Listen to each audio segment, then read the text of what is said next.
ideas behind the human-machine collaboration has been floating around since the 60s, but various factors contributed to the idea being put on hold for a while, especially the lack of attention and funding in what we call now as AI winters. However, now billions of dollars are being annually invested in the industry for its R&D efforts, the evolution of hardware and software, and the innovation in cloud computing have created the right environment for artificial intelligence and machine learning to flourish. I am extremely delighted and impressed that the webinar today features 16 high-profile speakers in AI and machine learning, representing universities from Italy, Germany, Croatia, Tunisia, UAE, Jordan, and Lebanon.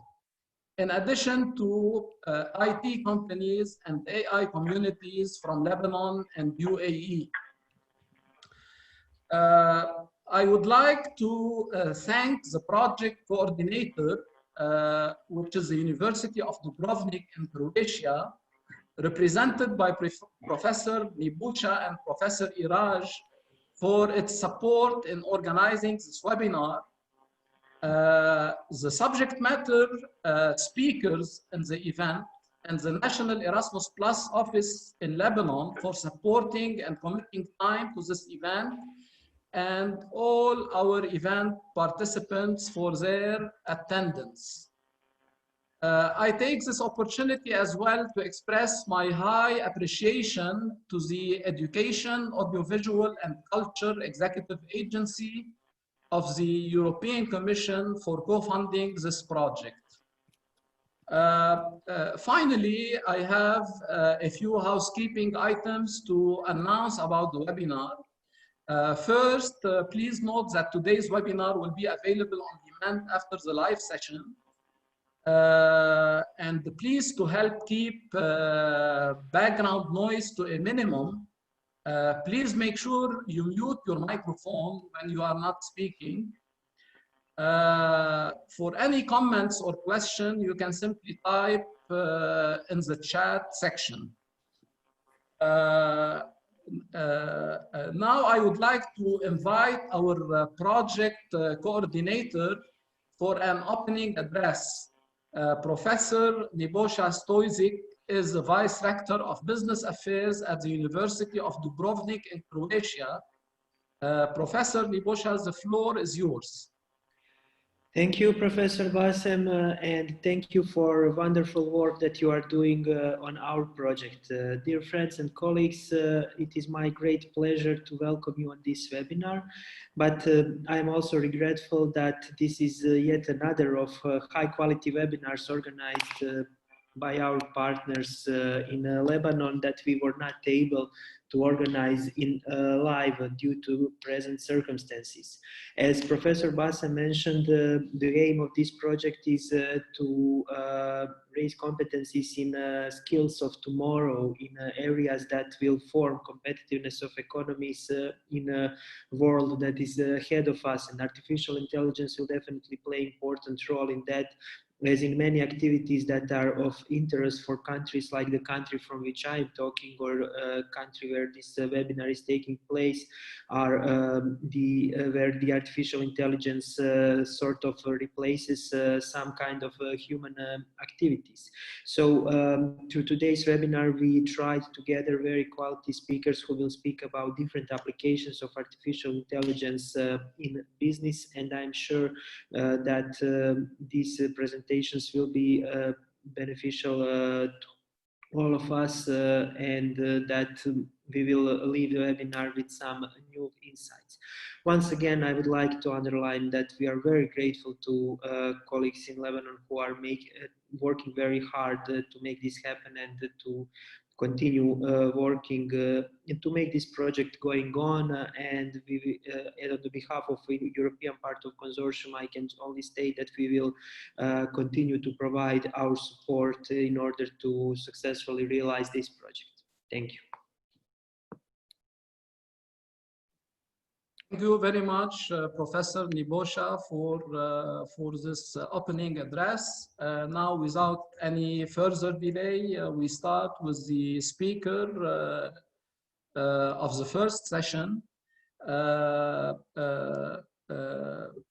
would like now to welcome Dr. Hazem Al-Haj from the American University of Beirut.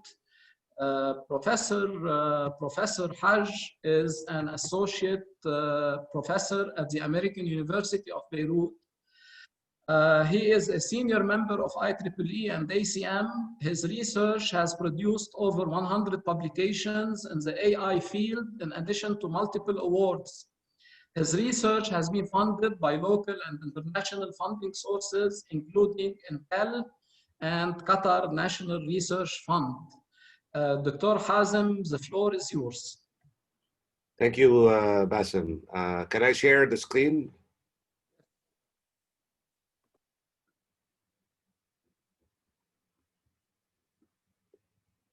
Can you hear me okay?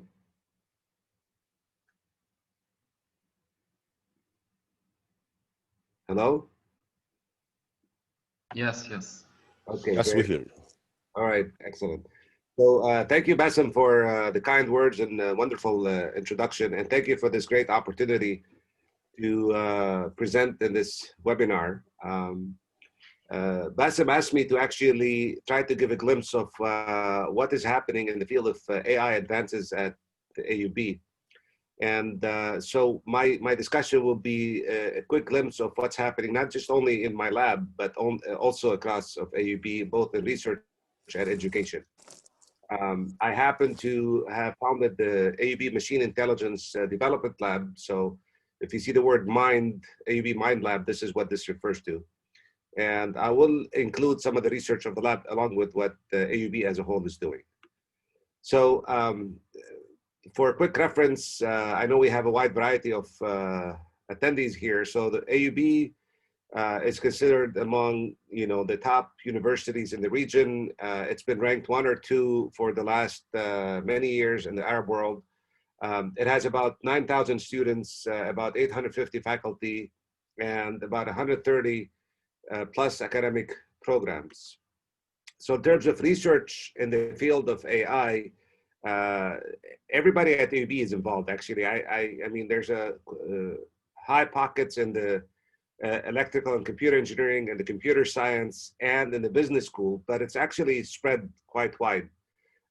So I'll mention some of those. In the social media analytics, for example, there's been work on sentiment analysis, a lot of emphasis on Arabic specifically and natural language processing, understanding of Arabic specifically for opinion mining. There's been an online system that was on for a while. There's been fake news detection in different places. AUB members participated in some of the event and won first place in some of these competitions. There's been work on dealing with unstructured reviews, how is social media interactions impacting businesses, detecting influencers and how they spread, and then detecting major social events in social media. In health, AUB has a unique position because, as again, some may know and some may not because of the attendance, I guess. AUB has a medical hospital, and so we are fortunate to be on the same campus with the hospital, and this gives us opportunity to work between technical people and the hospital. So there's a lot of work in the medical field, and I mentioned a few examples here, like work on cardiovascular disease prognosis, wrist fractures from x-rays, detection of breast lesions in different grade levels, detection of scoliosis by looking at alternatives to doing x-rays and their, reducing their impact, analyzing CT scans and MRIs from brain images, 3D images to actually detect survival probability of patients that have been injured, like with bullets and with, traumas to their head. And this work is with the University of Chicago, so it's going beyond just AUBMC. And we've got a lot of work actually going on in mental health and developing devices for mental health and emotion recognition with the psychiatry department at AUBMC. In ground core development of AI technologies, we also have in the technical field development on technologies and algorithms. We have work that was done on private and seamless tracking of personalized data to make the personalized assistant experience really personalized. So this, data that somebody goes from one device to another, that technology would simply track that in a private, personal location, and then use that data to actually provide personalized experience and recommendation for the person. There's been many models developed for Arabic NLP technologies, new chatbots and how to adapt chatbots for Arabic. There's also been platform specific. So we've had extensive work actually on accelerating AI, both in the cloud and in hardware using FPGAs. And we've developed algorithm approximated processing for energy efficient hardware platform. Additionally, there's been work on self-driving vehicles technologies like having image processing and vision detection systems in self-driving vehicles. So again, I may not be covering everything that's going on at AUB, but these are just some glimpses of what is going on. We also have work in earth sciences and agriculture.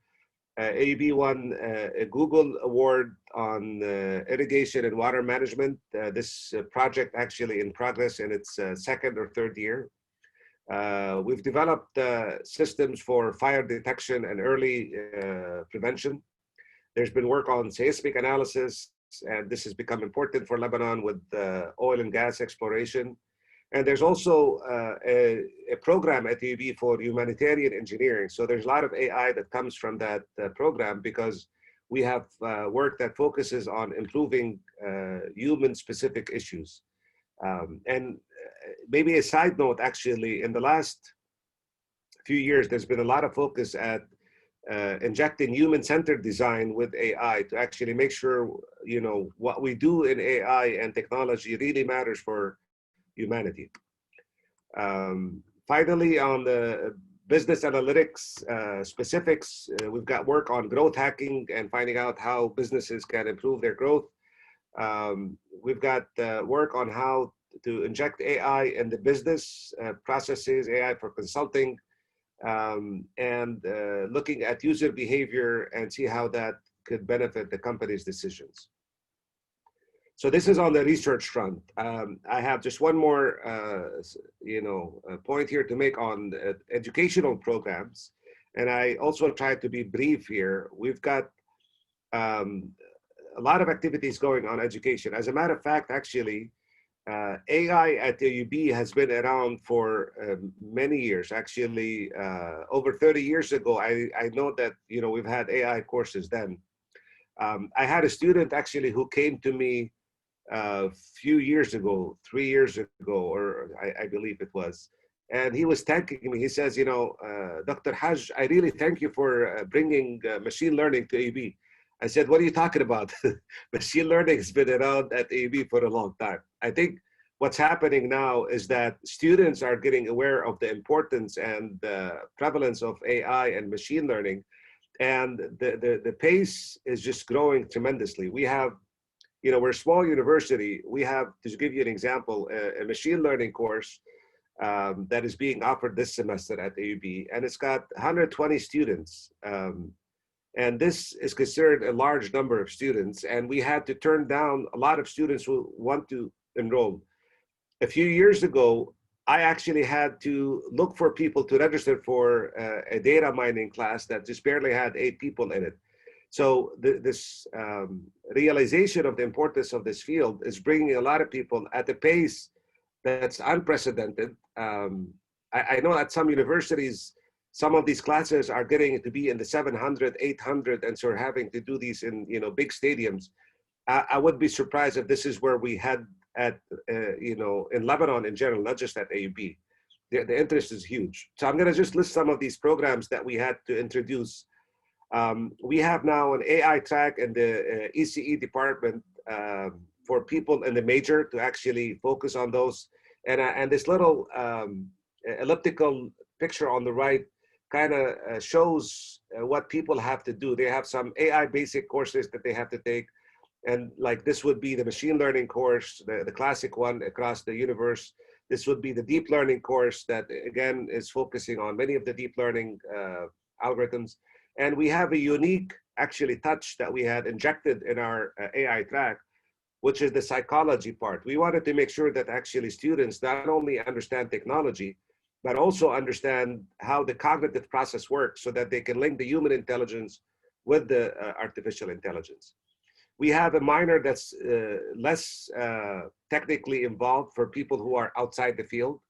We have a program in the computer science department that's focusing on data science. We have graduate programs in ECE, business school, and computer science in the fields, and they have different terminology to go with them. In the engineering, they're called machine intelligence and control. In the business school, it's called the Master's in Business Analytics. In the computer science, we have a Master's in Computer Science, and we have a program that's across AUB in computational science that also has the opportunity to work in AI and machine learning. And that's all. I want to thank again Dr. Bassem for this wonderful opportunity, and I think it's going to be a great webinar. I look forward to actually meeting many of you hopefully soon after Corona is over.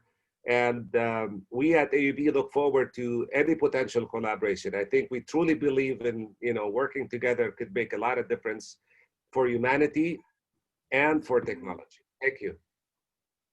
Thank you very much, Professor Hazem, for delivering this comprehensive and outstanding presentation, sharing AUB experience about the topic. We proceed now with the second speaker. I would like to call now Dr. Issam Damaj from Beirut Arab University. Issam is an associate professor at the Electrical and Computer Engineering Department and the director of the Quality Assurance Center at EAU. Dr. Issam, the floor is yours. Well, thank you, Dr. Bassem, Dr. Icy, for the introduction. Can you hear me? Yes, yes. Okay, great. So I would like to thank you all for your interest in attending this webinar. And my talk today is on curriculum innovation in artificial intelligence and machine learning.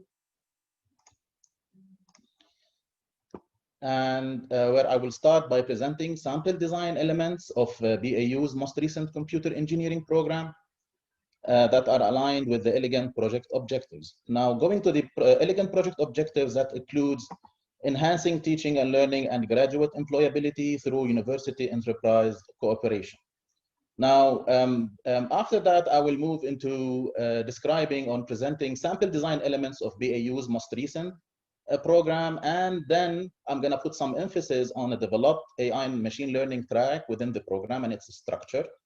Then the talk will be concluded by presenting an enabling academic structure, namely the recently formed Intelligent Hardware Research Group. And I'm going to be presenting some of the projects currently being running in that research group, and also a sample project that demonstrates an effective teaching and research network. So let me start with the design elements for the computer engineering program. First, we were truly motivated by the renewed interest in computer engineering programs in the worldwide. And I can share with you here the statistic from the Bureau of Labor Statistics from the United States that shows that computer occupations, like in general, like information and communication technologies in general, they are expected to increase like 17.7% by 2022. And looking at engineering practice and its relationship with computer engineering curriculum, we start by the first important design element, that I would like to recall in this slide, which is the element of emerging technologies, the importance of integrating emerging technologies in the program, and on the conceptual level or on the practical level. This comes besides the related soft, or let's say essential skills, and also transferable skills. Looking at the top, let's say, top list of emerging technologies, you would see that absolutely it includes the dimension or the item on artificial intelligence and machine learning. And you could also see from the presentation made by Professor Al-Haj from AUB that this interest is truly going into wide interest among different faculties, departments, and it's not only vertical in terms of degree level like PhDs and master's degrees, it's also wide in terms of different specialties and areas of focus.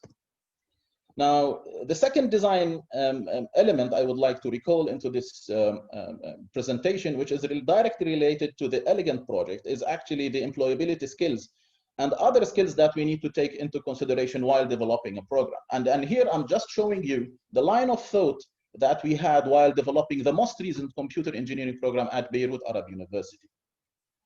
So we took into consideration the general list of employability skills that are in demand worldwide. And we developed our own lists of personal skills, attitudes, and personal traits that, you know, they are interrelated, but however, they are distinct in some aspects. And I'm gonna mention sample skills that we have selected, including communication skills, personal presentation skills. I'm gonna jump to the leadership skills, self-assessment skills, and also like inspired by the requirements, especially by accreditors, that they put emphasis on workplace-related life skills and health and safety issues. Those are also listed under the personal skills. Other attitudes included curiosity, responsibility, and maybe some traits, if I mention a couple of those, include creativity, sincerity, flexibility, and sensitivity. Moving from this second dimension, so the first dimension was into the emerging technologies, and the second is into the employability skills, and the third will take us into how to integrate, let's say, those characteristics and requirements into the program. And here we have two design perspectives. The first design perspective is the integration as related into the expected key characteristics of computer engineering graduates. This would include the system level perspective, they having depth and breadth in the major, the design experiences, the required use of tools, the important professional practice, and the essential communication skills needed. From another design perspective, we have to look at the curriculum components that would include the core body of knowledge that traditionally in computer engineering spans from electric circuits to algorithms to digital design, embedded systems, and more. Having these two perspectives, and also we have the well-articulated ABAT, Engineering Accreditation Commission student outcomes, the new ones, which are 1 through 7, and also the curriculum recommendations by the ACM IEEE, when the most recent version that was published in 2016. Now you have to make your choices in terms of courses that will spread to create your program. And those would also need to include some sort of internship courses, entrepreneurial courses, team-based implementation courses, professional ethics and law courses. This is beside the very important culminating design experience course. Now, unrolling the program, we've decided to create like the traditional 4-year program. And within that program, we will have all the design elements that I have just mentioned. However, there is a golden opportunity that I would like to highlight in the undergraduate computer engineering program at Beirut Arab University are the availability of several technical electives besides the final year projects or the capstone design projects, the internship, and a core course that is mainly an introduction to artificial intelligence and machine learning. So the availability of this flexible space and a core foundation in AI and machine learning, we capitalized on this opportunity to create what we call the tracks, the newly introduced tracks in the system. And those tracks, actually, they are written or mentioned on the, and explicitly mentioned on the student transcript. And we have created several tracks within the program, including the one main track on artificial intelligence and machine learning. Now, if we look at this track, I'm gonna spend some time describing for you the structure of the track, which is built on top of the general education requirements that support the college requirements, that support the department requirements, and then the major core courses, and then the track gonna come as a cap on top of the program.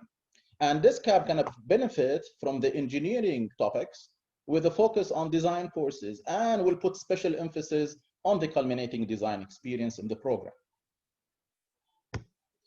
Now, looking at the proposed structure in the program, we're going to see that this track is actually the cap that I've just presented to you, plus a set of courses that will create the base. So the track will be the base plus the cap. And the base will be the base of core courses. And more specifically, there are 10 credits from within the pool of core courses, and then a cap that makes a total of 9 credits that will, customizable 9 credits that will create for you the selected track. And in here, we are focusing on the artificial intelligence and machine learning track. Now, in seeing the details, you're going to see that the base of the track will be the core courses, more specifically the programming, and then the introduction to programming, intermediate programming. And here we focus on Python, and then a course on data structures and algorithm.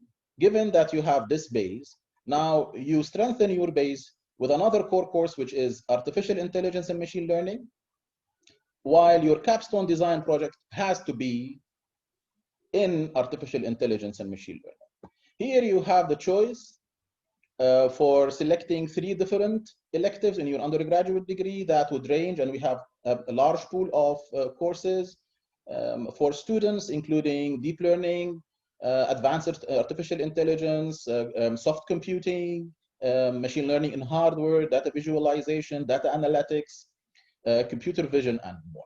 So you could see that the boxes or the entities in dark blue, altogether, they make for us the cap or the track of in machine learning and artificial intelligence. Now, moving from the program that it is currently actually published, and the students are enrolling in this program in Beirut Arab University, I would like to present an enabling academic structure, which is the recently formed Intelligent Hardware Research Group within the Electrical and Computer Engineering Department, which is part of the Faculty of Engineering. And the mission of this research group is that it believes that it is a group which is a dynamic constituent of its wider community, and it aims at making world-class research contributions, disseminating knowledge, and building collaborations. So the main focus of this research group is on hardware design, performance evaluation, smart cities, and the integration of artificial intelligence and machine learning. Yet we have a couple of projects. This research group was formed a couple of months ago. And we have a couple of running projects, including some on analytical frameworks for the classification or the classification of computing systems according to their effective performance. And we have several projects in collaboration with local universities in Lebanon, and 3 universities abroad until now, including the University of West England in the UK, Khalifa University in the Emirates, and the University of Ottawa in Canada. Here I would like to introduce the members of the research group, including myself and 2 colleagues, Dr. Ahmed Al-Haj and Dr. Ola Qasim.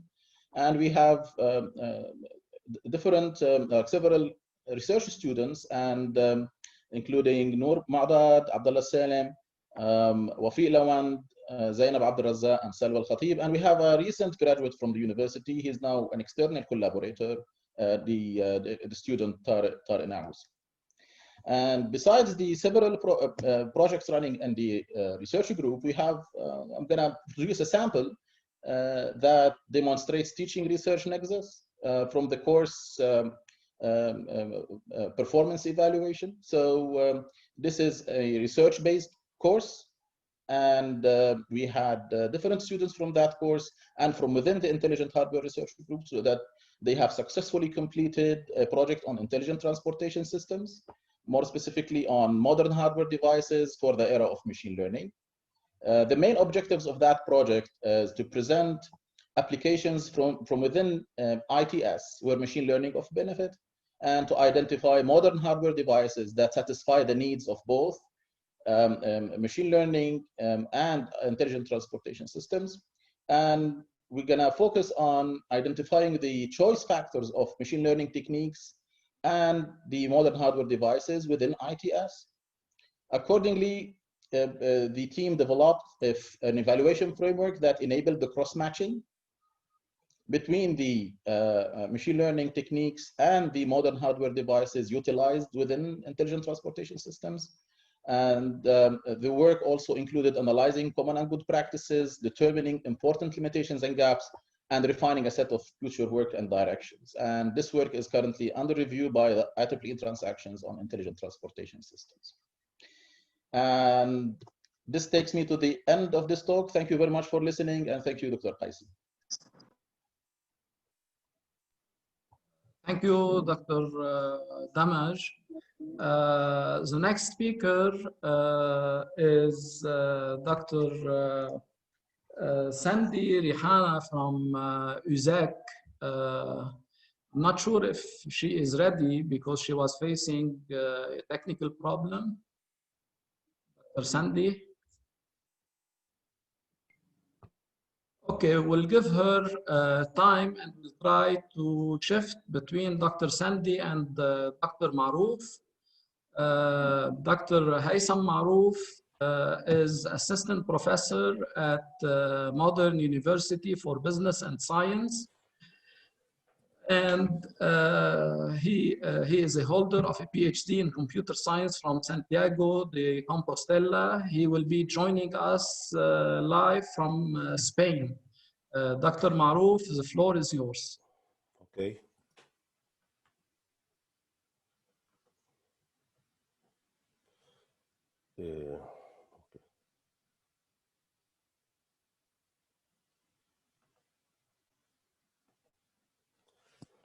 Okay, good morning, everyone. First of all, I would like to thank Erasmus and Modern University for Business and Science, represented by Professor Bassem Qaisi, for organizing this valuable webinar, Recent Trends in Artificial Intelligence and Machine Learning. It's an honor to have the opportunity to participate in this webinar and to address such a distinguished audience. Today, I'm going to deliver a presentation titled Detecting Students' Understanding Automatically. So the aim of this presentation is to show you how to detect the students' understanding without human intervention, using artificial intelligence and machine learning. In this presentation, I have divided it into 4 main parts. Firstly, I'm going to talk about one of the main concerns related to the online learning approach during the COVID-19 pandemic. Secondly, allow me to define what do we mean by artificial intelligence and machine learning, because there are many students are attending or are watching this webinar, so I'm doing my best to make them benefit as much as I can. In the third part, I will talk about emotions and the emotion detections and how can machine learning help us to detect emotion and apply this detection in some context, for example, online learning approach. And finally, I will try to highlight some limitations and the challenges related to my topic. So let's start with the first part.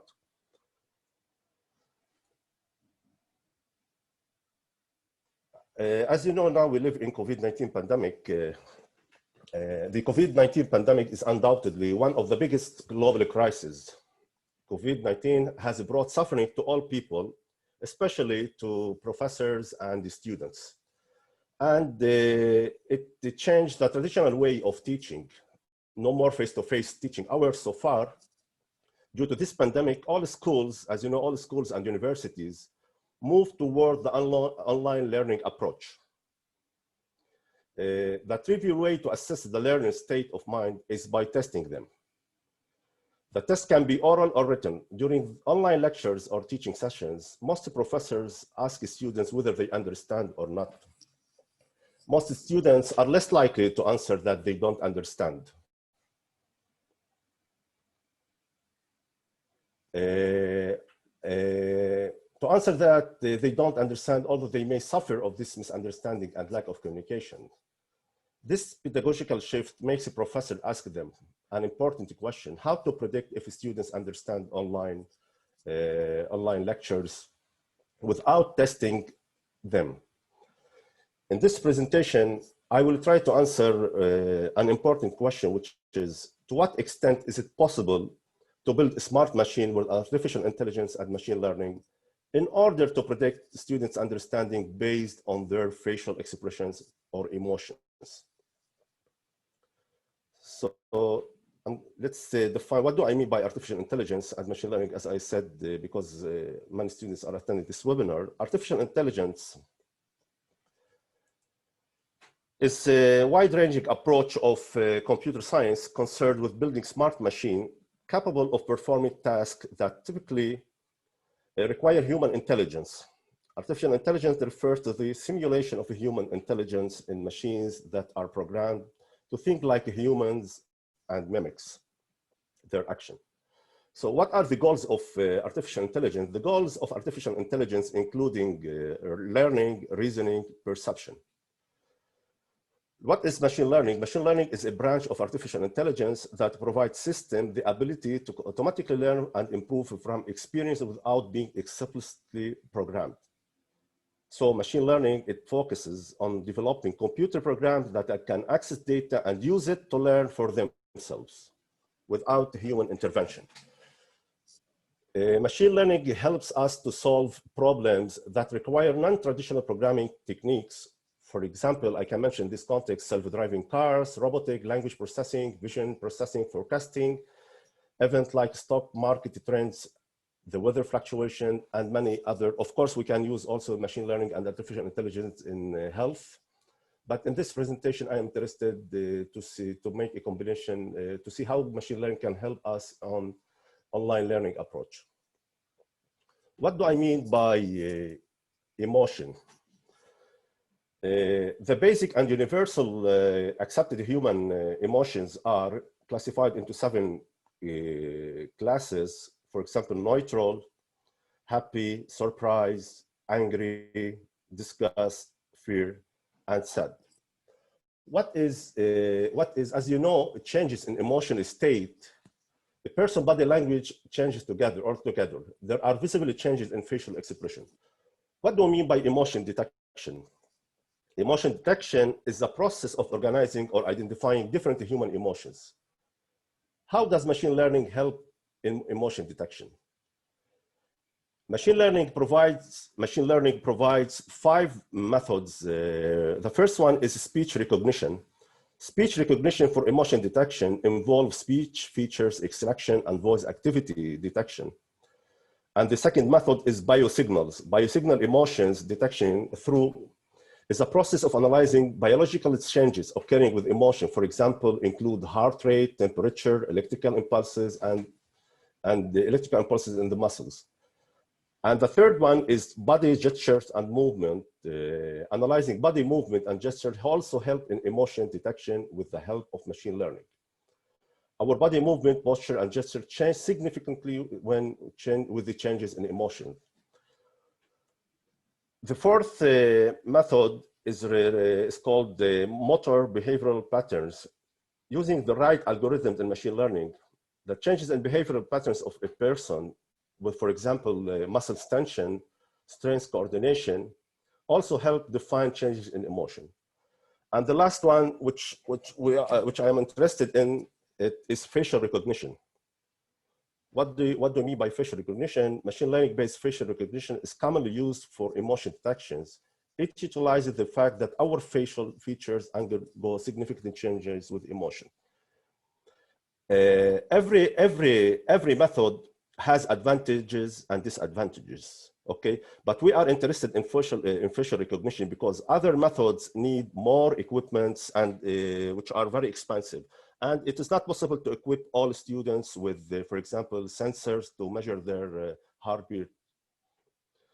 So in order to detect emotion through facial expressions, we need to extract some facial element. We need to calculate some distances which help us to know that to detect the emotion of the learner. For example, distance between upper and lower eyelids, distance between the anterior corner of the eyebrow and the anterior corner of the eye, distance between left and right mouth corners, distance between upper and lower lips. Due to the shortage of time, I'm not going to explain everything, just I'm going to give an overview. How can we use machine learning that can help us in detecting something? You can use it in customer service if you can see your customer if he is satisfied or not. And I will try to show you that emotion detection can help us to detect the learner states of mind. For example, if he understands or not. And the last distance, for example, distance between the corner of the mouse and the corresponding external eye corner. Here we have, for example, a real example. I used a software, for example, to detect the state of a learner. You see here, if the distance between the lower lips and upper lips is not zero, it is greater. So it gives us some features. For example, here between the internal corner of lips, also it gives us another state. So what does emotion detection process give us? For example, I have suggested two different states of mind because I am interested in online learning approach. I want to know if students understand or they don't understand the given lecture without asking them, is it possible or not? So I will try to answer this question in this presentation. So I have just suggested two different states of mind during the online lectures, understand and not understand. I know that there are other states of mind like disappointment, frustrated, satisfaction, but I am interested in this presentation with these two states, with understand or do not understand. How can I detect if they understand? I suppose that if a learner is happy or neutral, it indicates that he understands. And the combination of other emotions, for example, surprise, angry, disgust, fear, sad, it leads me to a state that not understand. Okay, the accuracy of this model, it needs a lot of study. It needs a lot of discussion. Okay, maybe I need to develop a hybrid approach, combining all the fifth method that I have mentioned before to get the accurate result. But as you know, students during attending the online lecture, he will have camera. He will not have other equipment in his house. So machine learning model, I'm going to give, for example, students or a learner will log into the university management system. Then the web camera takes the video of the learner, from which frames are grabbed, from which frames, I mean the images. Then we will need to extract some images.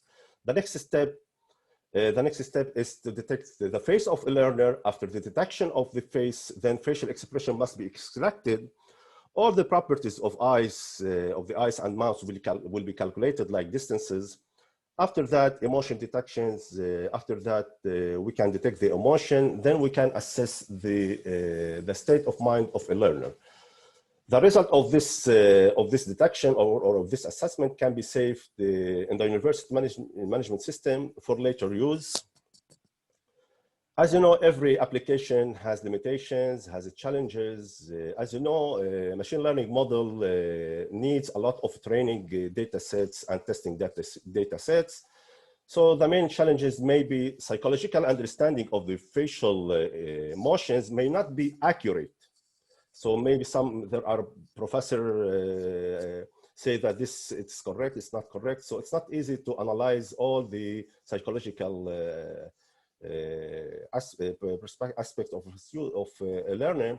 So poor image quality, maybe also the poor image quality limits facial recognition effectiveness, little image size, and of course, diverse face angles can undermine the recognition reliability. Thank you for your kind attention. Thank you, Dr. Kaisi. Thank you very much, Dr. Maroof, for the appealing presentation. Actually, whenever I hear Dr. Maroof presenting, I feel old because he was my student 20 years ago in his master's degree.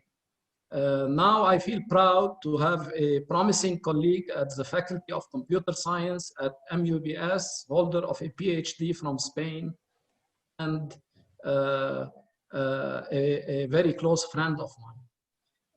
Now we proceed with the Lebanese session, and we'll have now as a final speaker during this session our colleague Dr. Sandy Rihana from Université Saint-Esprit de Taslik in Lebanon.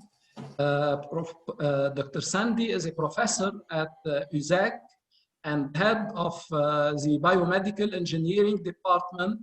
She is a Fulbright scholar at the University of South Florida and an invited researcher at École Polytechnique Montréal. Dr. Sandy, the floor is yours.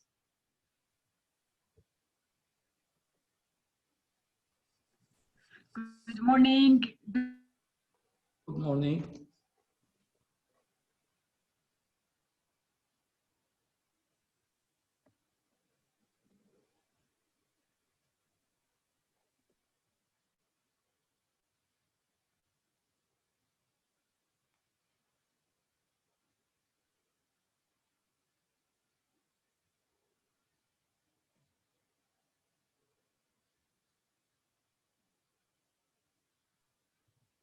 Dr. Sandy, we cannot hear you. Can you please check your microphone connection, please?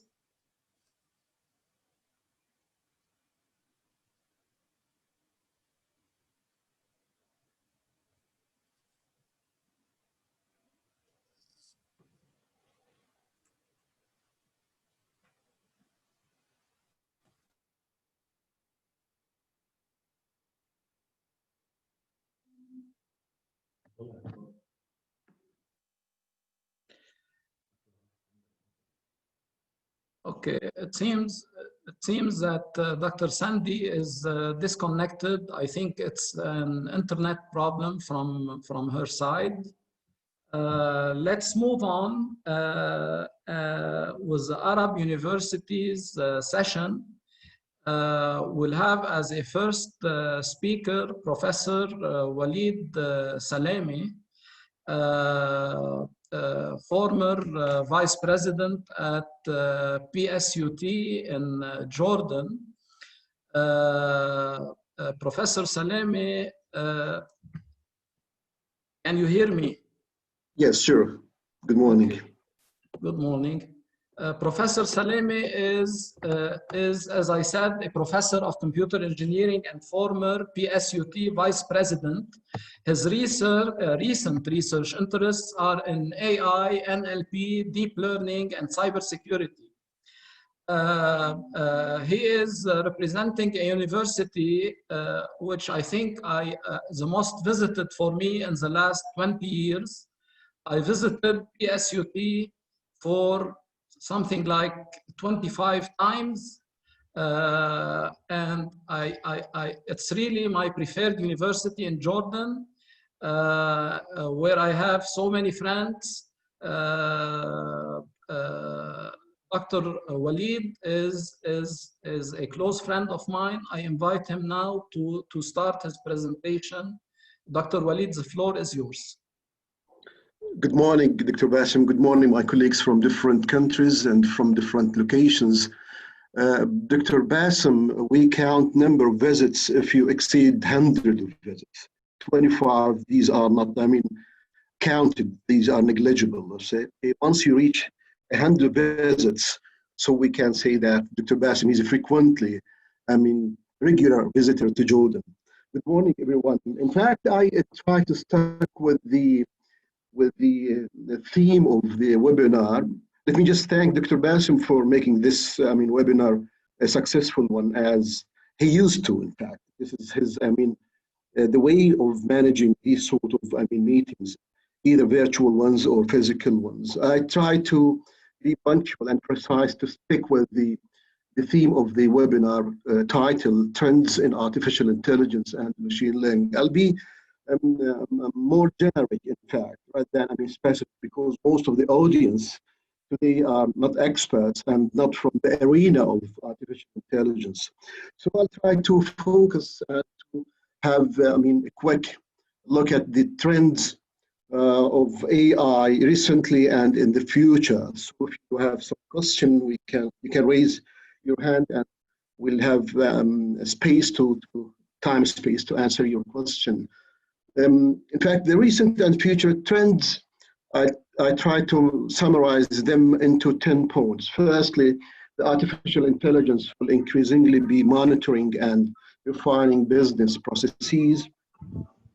As all know that while the first robots in the workplace, in fact, were mainly involved with automating manual tasks, such as manufacturing and production lines. Today's software, as all we know, that today's software-based robots surely will take on the repetitive and necessary work that we can carry out on computers. This is known by default. For example, filling in forms, generating reports and diagrams, and producing certain documentations and instructions as well. One of the questions that we have actually shared in our Salam. Do you hear me? Can we ask the audience to mute their mics, please? سألني امبارح احمد اذا انت حاطط رقمين بس. Dr. Bassem, can you ask the audience to their mics? Yes, can you please mute your microphone to minimize the background noise? Otherwise, we will be forced to remove you from the list of participants. Okay, as I mentioned a while ago, that some examples of the Dr. Walid, Dr. Walid, yes. Are you sharing your presentation? Yes, I do. Am I right? For some reason, at least I can't see it. I'm not sure if others can see it. Let me share it. Let me share it. All right, no problem. I'll share it right now. Is it clear now? Is it visible or not? Can you see it? Yes, it is visible. Right. Now it's okay. That's great. Okay. In fact, I have only just a single slide, so I'll try to go over the items there, as I mentioned, that I have tried to summarize them into 10 points. So some example of filling forms, generate reports, and some diagrams, and sometimes producing documentations and instructions that are all tasks that can be automated by machines that watch what we do and learn to do for us. This done in a quicker and more streamlined manner, as you know. This automation, known as robotics process automation, surely and definitely will free us from cumbersome time and consuming time, but essential administrative work, leaving us to spend more time on complex, strategic, creative, and interpersonal tasks. This is the first point. The second point, in fact, which is more and more personalized, will take place in real time. This is one of the trends of artificial intelligence. This trend is driven by the success of the internet giant like Amazon, Alibaba, and Google, and others, and their ability to deliver personalized experiences and recommendations. As a matter of fact, artificial intelligence allows providers of goods and services to quickly and accurately project a 360 degrees view of customers in real time as they interact through online portals and mobile apps, quickly learning how their predictions can fit our wants and needs as well, with ever increasing accuracy. Just as many delivery companies, for example, pizza delivery company, will learn when we are most likely to want, for example, pizza, and make sure that the order now button in front of us at your mobile or your computer at the right time.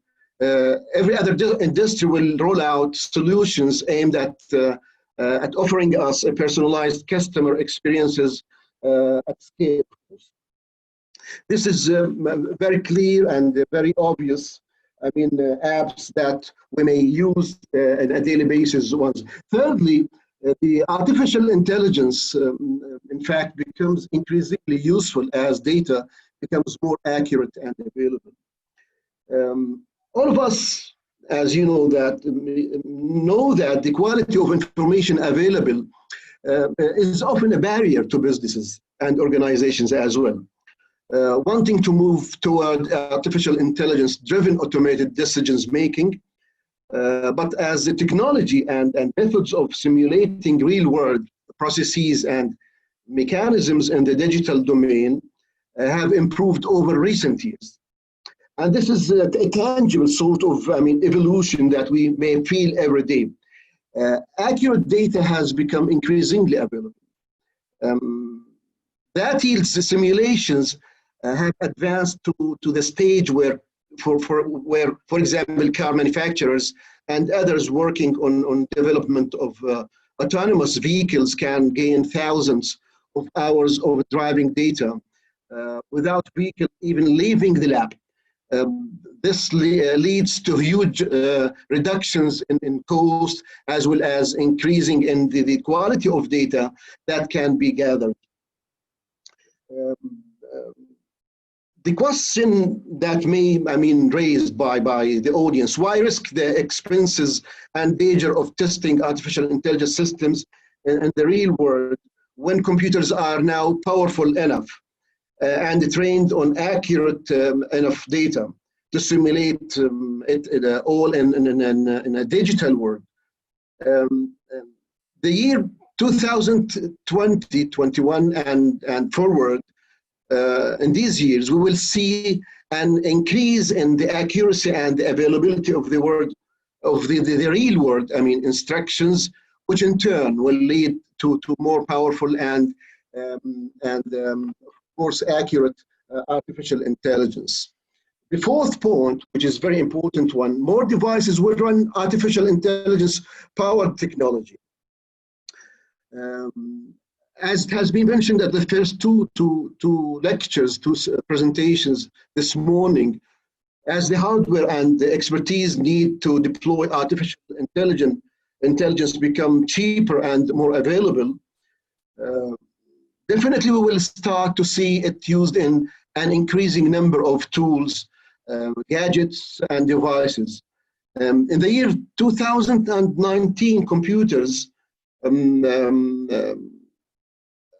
some other appliances, and we were already used to running apps that gives us artificial intelligence powered predictions on our computers and our phones, as well as our watches. As the next decade approaches and the cost of hardware and software continues to fall, artificial intelligence tools will increasingly become embedded in our vehicles household appliances, and even in workplace tools. Augmented by, of course, by technologies such as virtual and augmented reality displays.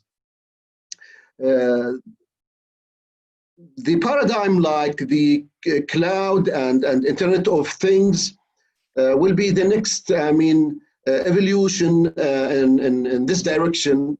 So we will see more devices of every shape and size starting to think and to learn from themselves by deploying the artificial intelligence technology there. The fifth trend in artificial intelligence is a human and AI cooperation increases. We know that more and more of us will get used to the idea of working alongside artificial intelligence powered tools and bots in our day-to-day working lives.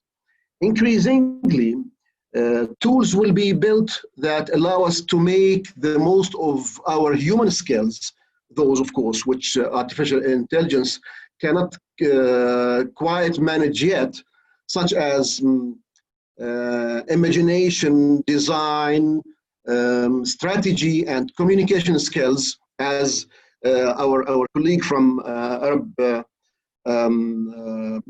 Beirut Arab University has mentioned the communication skills, while augmenting them with super fast analytics abilities.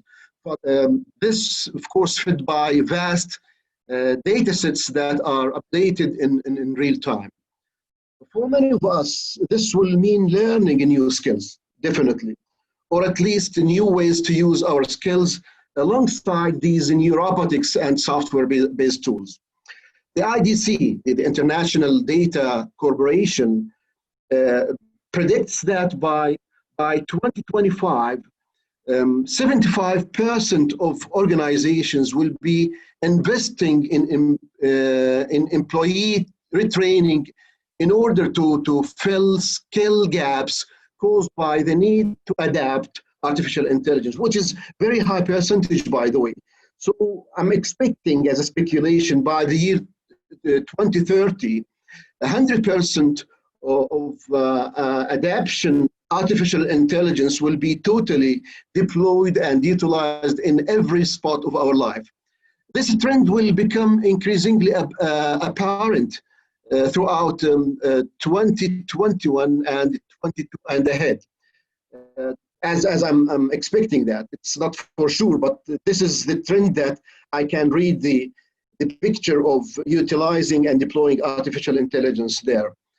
To the point where if your employer isn't investing in artificial intelligence tools and training, it might be worth considering how well placed they are to grow over the coming years. This is an open question, and it's a very important one to be answered by the employers.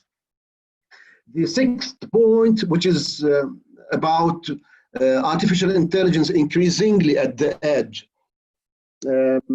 Honestly, much of the artificial intelligence we're used to interacting with now in our day-to-day lives take places in the cloud, for example, when we search on Google or flick through recommendations on, for example, Netflix, the data-driven algorithms run on high-powered processors inside remote data centers with the devices in our hands or on our desktops simply acting as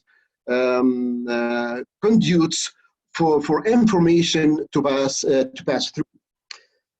Increasingly, by default, however, as these algorithms become more efficient and capable of running on low-power devices, artificial intelligence is taking place at the edge. This is why artificial intelligence increasingly at the edge. This means close to the point where data is gathered and used. This paradigm, in fact, will continue to become more popular in the coming 5 years and beyond that, perhaps. Making artificial intelligence powered insights reality outside of the times and places where super fast fiber optics that we are using nowadays and mobile networks that we are using these days as well are available. Custom processors designed to carry out real-time analytics on the fly will increasingly become part of the technology we interact with day to day, and increasingly as well, we will be able to do this even we have a patchy or non-existent internet connection. So the internet connections, whether it's available or not available, at least we will be sure that the artificial intelligence applications and apps will be used increasingly in the upcoming 5 years. The seventh trend is about artificial intelligence is increasingly used to create films, music, and games. In video games, as those who are interested in this field, artificial intelligence will continue to be used there to create challenging human-like opponents for players to compete against. PlayStation 4 and some other examples are apparently clear to all of us, as well as to dynamically adjust gameplay and difficulty to that game can continue to offer a compelling, challenging for games of all skills levels. And while completely artificial intelligence generated music may not be everyone's cup of tea, where artificial intelligence does excel as in creating dynamic soundscapes. Think of smart, like, let me just remind one of the examples, like Spotify, for example, or Google Music that match tunes and tempo to the mood and pace of our everyday lives. Professor Walid, you still have 1 more minute, please. Okay, let me just skip into the 10th, trend, which is the artificial intelligence will recognize us even we don't recognize it. Perhaps Dr. Bassem and other colleagues even more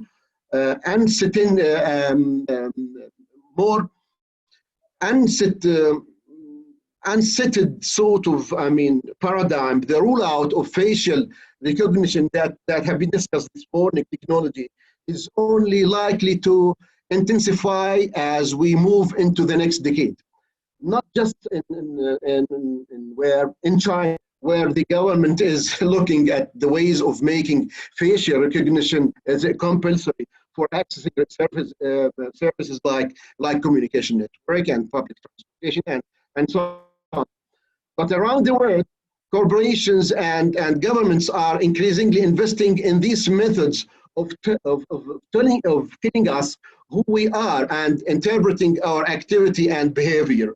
There is some pushback against this, to be honest with you. This year, I guess San Francisco became the first major city to ban the use of facial recognition technology by the police, and municipal agencies and others are likely to follow in the year 2021 and ahead. But the question of whether people will ultimately begin to accept instruction into their lives or not, in terms for the increased security and convenience it will bring. This one is likely to be a hotly debated topic of the next 2 years at least. This, in fact, wraps up the most trends in artificial intelligence. I try to be not more specific in a research topic, rather on the future and the recent trends of artificial intelligence. By this, I end up the 10 trends that I have mentioned in a while ago. Hopefully that the idea have been received properly by the audience. Thank you very much for listening. If you have any question, you can send me an email or just raise your hand and chat me, and I'll try to answer them in an adequate way. Thank you very much. Thank you very much. Thank you very much, Professor Walid, for this special and condensed presentation. Now we will try to check if our colleague from USAC, Professor Sandy Rihana, is ready. Professor Rihana is the head of the Biomedical Engineering Department at the Université Saint-Esprit de Castille. Professor Rihana, the floor is yours. Thank you very much. Sorry for the connection problem previously. So thank you again for all the effort done for organizing this webinar. Thank you again for you, Dr. Bassem, for MUBS, for the Erasmus projects, etc. So I will share my screen and then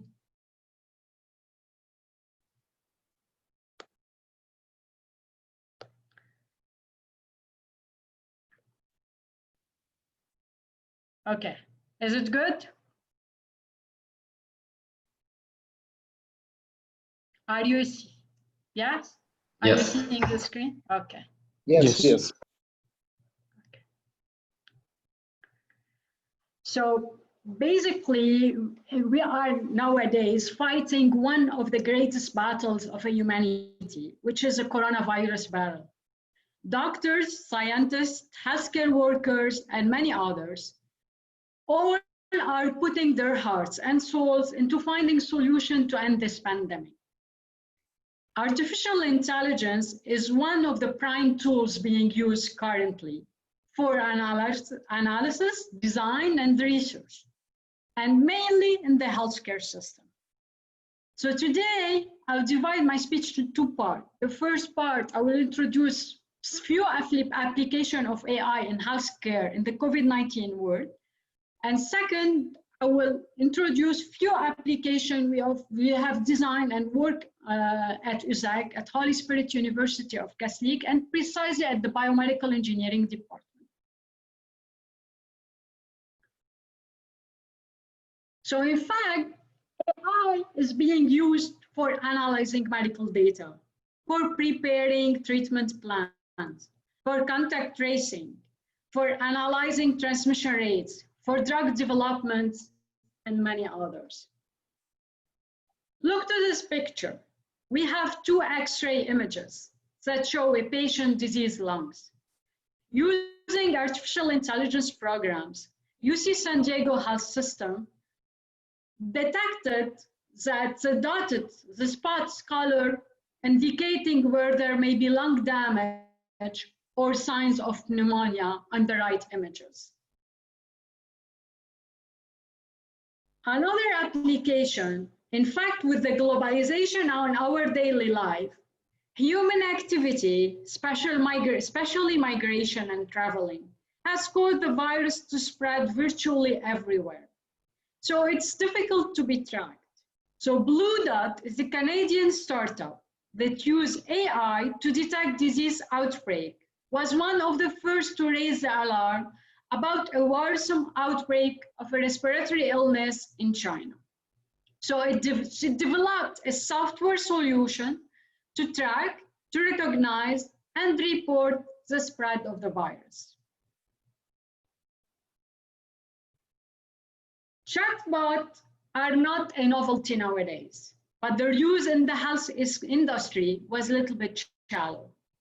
To help overwhelmed healthcare system worldwide, a Canadian startup, like any other startup, either also in Lebanon, developed an AI multilingual virtual healthcare agent that can answer related questions to COVID-19 and provide information, clear guidelines, recommend protection measures, and even check and monitor symptoms. Patients and physicians get used to telehealth, and consequently, COVID-19 accelerates the rise of telehealth and telemedicine. Based on McKinsey & Co. 2020, the number of patients using telemedicine increased from 11 to 76%, and the number of physicians increased from 69 to 97%. Fever, cough, respiratory rate, heart rate, pulse oximetry, heart rate variability, and many other vital signs collected, fed into AI algorithm in order to aid the physician in their clinical diagnosis. Thermal cameras also have become big business in the coronavirus crisis. So because of their potential to flag someone with a fever. Although health experts point out that just one of many potential COVID-19 symptoms, nevertheless, AI software can instantly detect people with fever, people wearing or not wearing masks, and generally used in airport and border control. We didn't forget the drug discovery in order to help treat COVID role. Baricitinib, it's a drug currently approved for rheumatoid arthritis. It's owned by Eli and Lilly. Proved that the strongest candidate to fight COVID-19. It is now in late-stage clinical trial and to investigate its efficiency and safety as a potential treatment for COVID-19 patients. So the speed with which the drug entered the clinical trial reflects the urgency of the global pandemic and the significance of machine learning and artificial intelligence in facilitating the discovery of new treatments.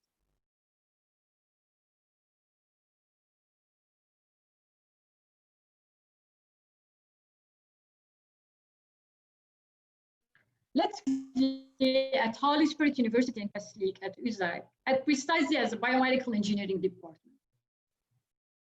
So instead, when we talk about biomedical engineering, where data science meets biomed engineering. Biomed engineering is a horizontal line coming across the vertical pillars of the data science.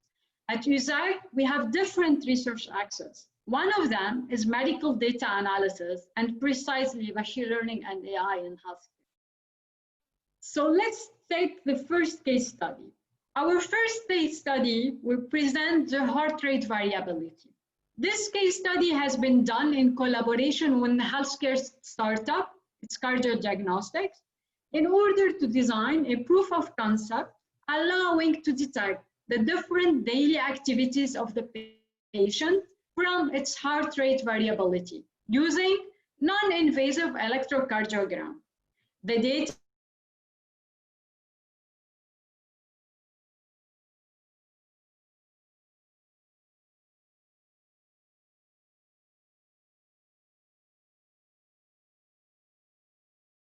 such as pleasant, neutral, and unpleasant emotional states of the patient.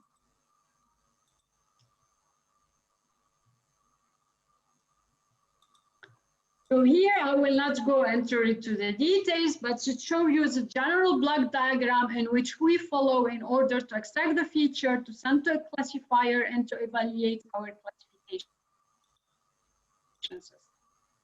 So if you want, all details could be found in the published paper in the Biomedical Signal Processing and Control Journal. It's a collaboration work between UZAC University Biomedical Engineering Department and Cardio Diagnostics. Let's talk our second case study. Our second case study is epilepsy prediction. In fact, epilepsy is a neurological disorder in which the patient can suffer from unpredictable epileptic seizures. Nowadays, devices that detect the onset of seizures allow consequently to stimulate the brain or to reduce or limit the seizure. Unfortunately, this method is really modest and allows only 44% in seizures reduction. So, since once seizures is detected, the brain is already involved into a seizure, and the electrical stimulation could be considered as late intervention. So therefore, researchers have been interested in the seizure prediction or forecasting.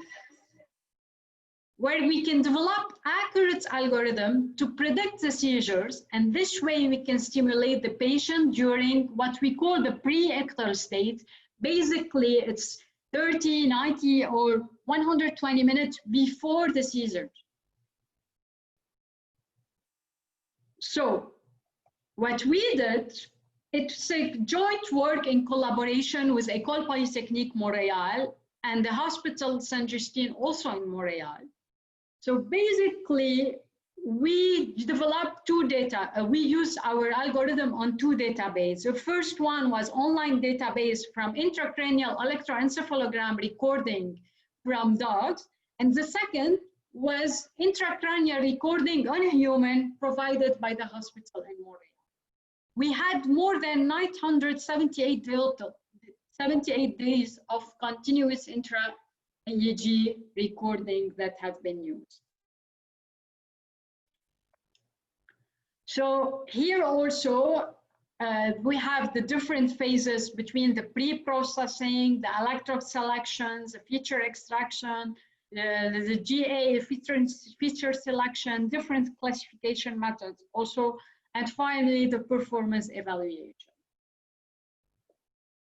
This work also has been published in IEEE Transaction on Biomedical Engineering, so if you want more details. And also it was selected as feature article for the IEEE TBMBE journal website, and also it has been awarded for Best Presentation Award. Third case study, drug discovery.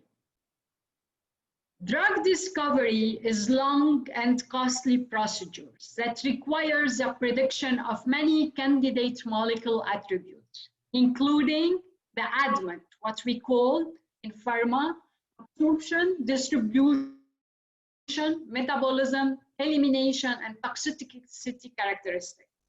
Pharma companies complement the use of in silico models, mainly based on AI and machine learning, with the in vitro model at different stages for this purpose. So our case study was the permeability across the blood-brain barrier, or what we call the BBB. It's very important ADMET property since it enables the delivery of multiple drugs to the brain. So mainly, our objective was to design in silico model as complement to the in vitro model in order to predict whether a drug crosses the BBB or the blood-brain barrier or not, based on the molecular descriptors of the drug. So when we say in silico BBB model, it follows. So basically, we use more than 1,593 drugs were collected from a publicly available data set. Data were divided into drug crossing the blood-brain barrier. So basically, what we call BBB plus or other BBB minus. And then, so basically, we collected the data, we extracted the relevant molecular descriptors, such as molecular weight, number of hydrogen bond acceptors, number of rotatable bonds, and many others. We used genetic algorithm in order to select the best feature, and then we send it to different types of classifiers, such as SVM, LDA, ANN, KNN, and many others, and to evaluate the performance. Highest performance has an obtained of 96.26%. It's higher than many previously reported results, and it's considering the in silico model as promising tool for early stage drug discovery.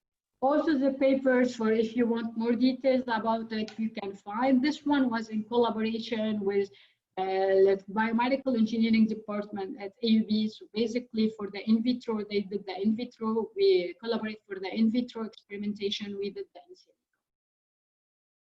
Finally, also, we have many other case studies, but I would like also to mention this one. It was a telemonitoring case study. It's an example of smart baby seat. Excuse me, one more minute, Professor Rihana, please. Exactly, right on time. Thank you. So it's a smart baby seat that designed to acquire and monitor vital signs for babies. So in this system, you see the different vital signs and the crying, the blood oxygen, the heart rate, temperature, breathing rate, etc. And we have developed and implemented a smart algorithm to assess the health of the baby wirelessly to help the parents. This work has been published in IEEE BioSmart and has won the first prize of Cleveland Using Entrepreneurship Competition, and also had been selected for the Stars of Science also that. Finally, I would conclude like that research and development are currently performed with the help of AI and systems to improve sciences, to improve technology, and to fight against COVID-19. AI is proving to be a success in speeding up the treatment, the drug development, the detection. All these practices will definitely be accelerated in the upcoming years. AI algorithm will be used to consolidate and to revolutionize the healthcare using the medical data. Thank you for your attention. Thank you very much, Professor Rihana, for this brilliant and effective presentation. Now we proceed, and our next speaker is a friend I respect very much from a country I love very much, which is Tunisia. Professor Adel Alimi is a full professor in electrical engineering at the University of Sfax. He is the founder and director of the Research Regime Lab in Intelligent Machines. He is as well the director of the National Erasmus Plus Office of Tunisia. Professor Alimi published more than 100 journal papers and more than 500 conference papers. Professor Alimi, the floor is yours.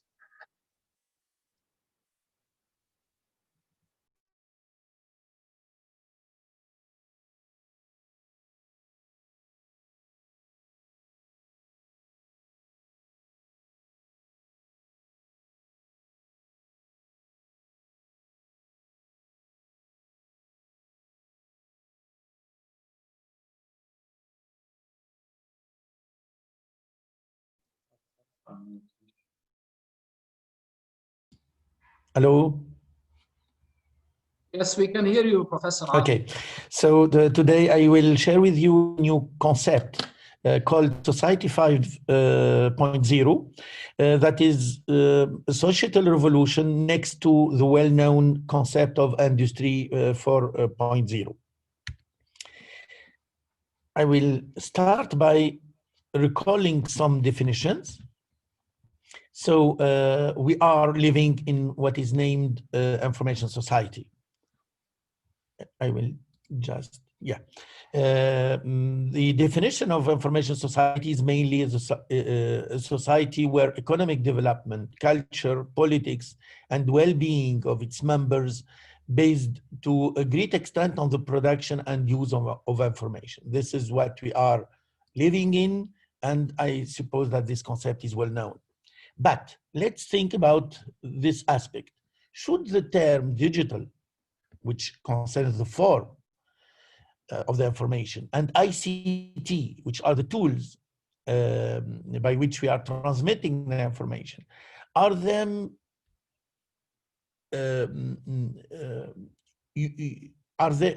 should them be included in the definition or no? In this definition that I present you, these two words are not included in the definition. This will invite us to think about another concept, which is the concept of knowledge. Knowledge may be presented as information to which we add meaning.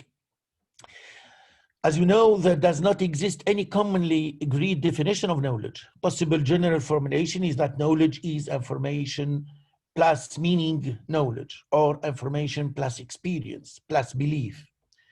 Example of knowledge is any acquired experience that helps the man or the human to make sense to the world.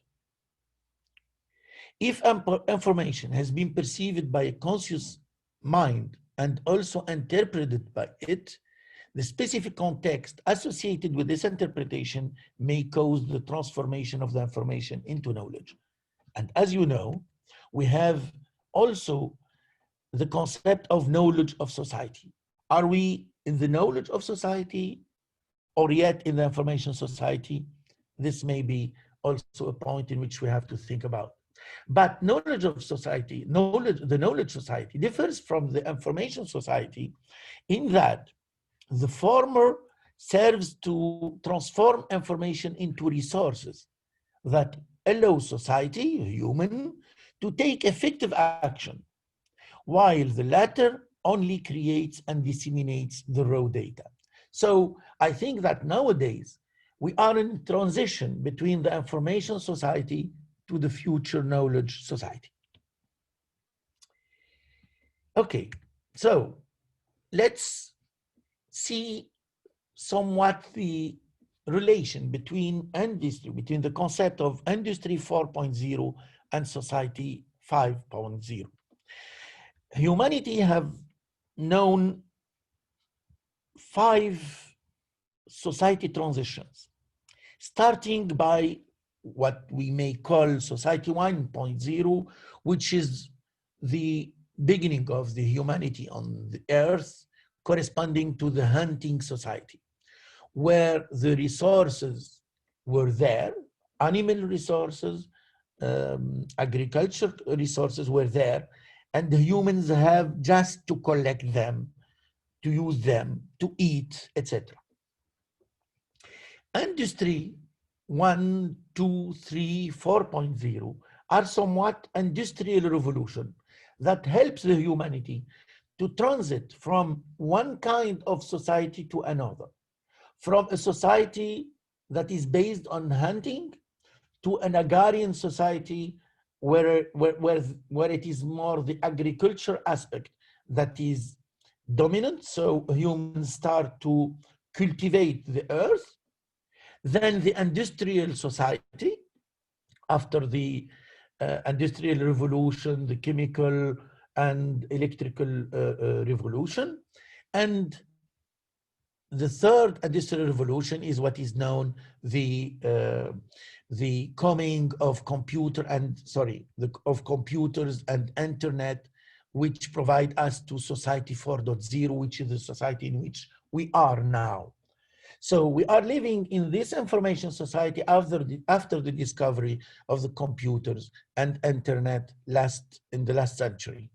And now we are entering a new industrial revolution, which is the revolution called Industry 4.0, mainly known by artificial intelligence, Internet of Things, blockchain technologies, and which will provide us, or which will guide us to the super smart society, which is the society of the next years of the 21st century, and which will be called Society 5.0. As you can know, the big nations in this world are always behind these technologies. So the concept of Industry 4.0 is mainly driven by Germany. In the USA, it is more the concept of industrial internet that is developed, and in China, this industrial revolution is more known as Made in China 2025. It is the same concept. It is based on artificial intelligence, Internet of Things, robotics, cybersecurity, etc.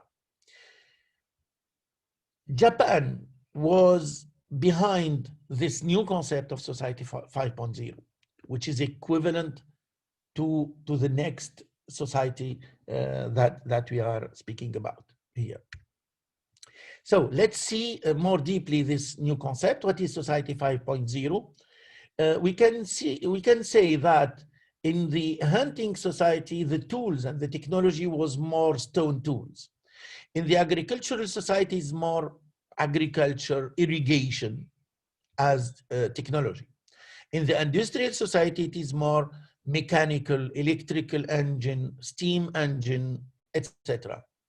The discovery of cars, of trains, planes, etc. The information society, the main tool is computer, internet, etc. So for the next Society 5.0, the super smart society, the tools will be artificial intelligence, Internet of Things, robotics, etc. And this is why in this excellent seminar about the trends of artificial intelligence, what I want to present you is that the next trend of artificial intelligence and other connected tools is to push us to this new society, which will be a super smart society. So by realizing the advanced fusion of cyberspace and the physical space in which we are living, this fusion will be done with these tools of Internet of Things and of artificial intelligence manipulating these big data provided by these smart devices. And by providing goods and services that granularly address manifold latent needs to balance, and this is an important point, economic advancement with the resolution of social problems. What is mainly provided by Industry 4.0 concept is more about economic problem resolution. So here, with Society 5.0, it is this social dimension that will be added in order to solve also social problems. So the idea is to bring a human at the center, and to obtain a human-centered society in which people can lead high-quality lives full of comfort and vitality. So here we will have these two main currents: the economic advancement and the resolution of social problems. So the Society 5.0 will provide the demand of energy, will provide solutions to these problems, the increasing of the demand of energy, also the increasing of the demand of foodstuff, the resolution of the problems of an aging society. International competition is becoming increasingly severe. A concentration of wealth and regional inequality are growing. And so here, the resolution of social problems are the reduction of greenhouse gases emissions, increased production of reduced loss of foodstuffs, mitigation of costs associated with the aging society, promotion of sustainable industrialization, and the redistribution of wealth and the correction of regional inequalities, which provides, among others, these social revolutions, for example, in Tunisia and in Egypt and in other Arab countries.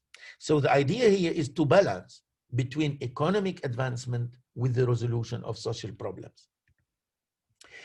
So Society 4.0, which is the information society, is providing more individual optimization through application of ICT. It is providing tools, technologies for an efficient use of natural resources in order to solve individual problems, making individual industries more efficient. But Society 5.0, which will be the super smart society, the society of knowledge, etc., is more interested about optimizing society as a whole through integration of cyberspace and physical space. So here, the word whole is compared to the word individual. We are now living individually. And with this confinement, things are worse and worse. And so in Society 5.0, we will be concerned more by the use of new resources of data and word released from various constraints like aging, like natural resources diminution, etc. The United Nations fixed, as you know, 17 goals to transform our world. And Society 5.0 is linked to these goals of sustainable development fixed by the United Nations. Here, I just recall you the main concept of Industry 4.0, which is the concept of connected industries. So here the industries are connected, the data is circulating between the industries in order to provide better productivity, to provide new services and solutions based on data with the users. There are, of course, always computers that are analyzing data by artificial intelligence, machine learning, etc. And we have humans and robots that are communicating and interacting together in order to provide better productivity and use of technology. So connecting data and using data efficiently will encourage innovation, better productivity, and dissemination of technology in this new industrial revolution. So here, in order to conclude, we have the technological level, the industrial level, and the society level. So at the beginning of the humanity, we have a primitive society based on relatively nothing, only the muscles of the humans. With the first industrial revolution, which we may call the revolution providing tools for agriculture and then tools for industry, we are going from the primitive society to the agricultural society to the industrial society. In the last century comes the revolution with automation, with computers, with internet that provides us the information society, the digital society.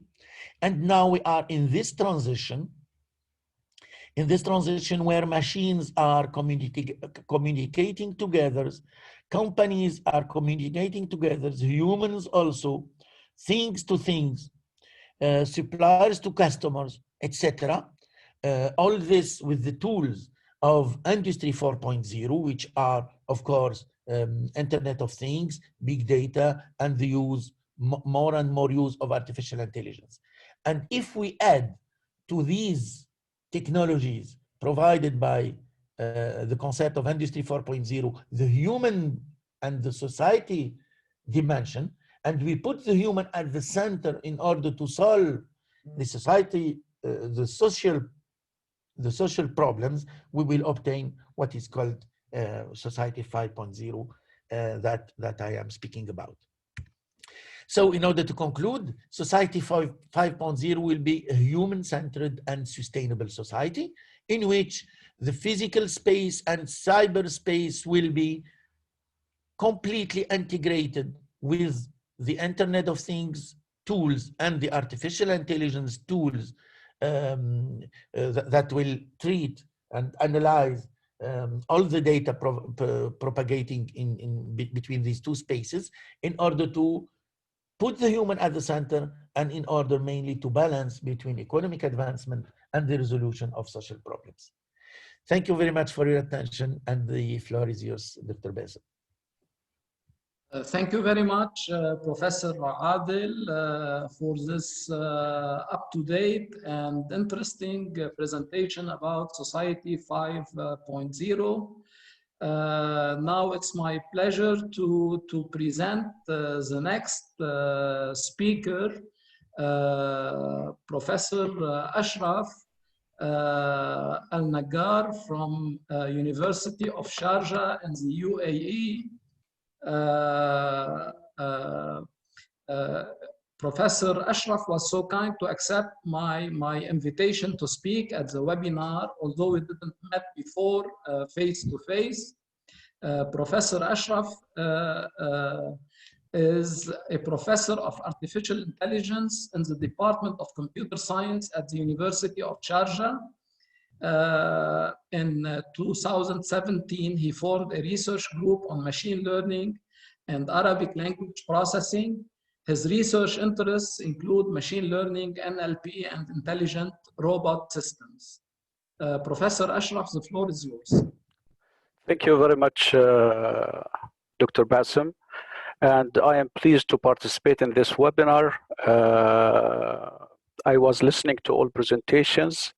It's really interesting to see different views. And in my presentation today, I would like to touch base on some of the applications that we are doing at the University of Sharjah in United Arab Emirates.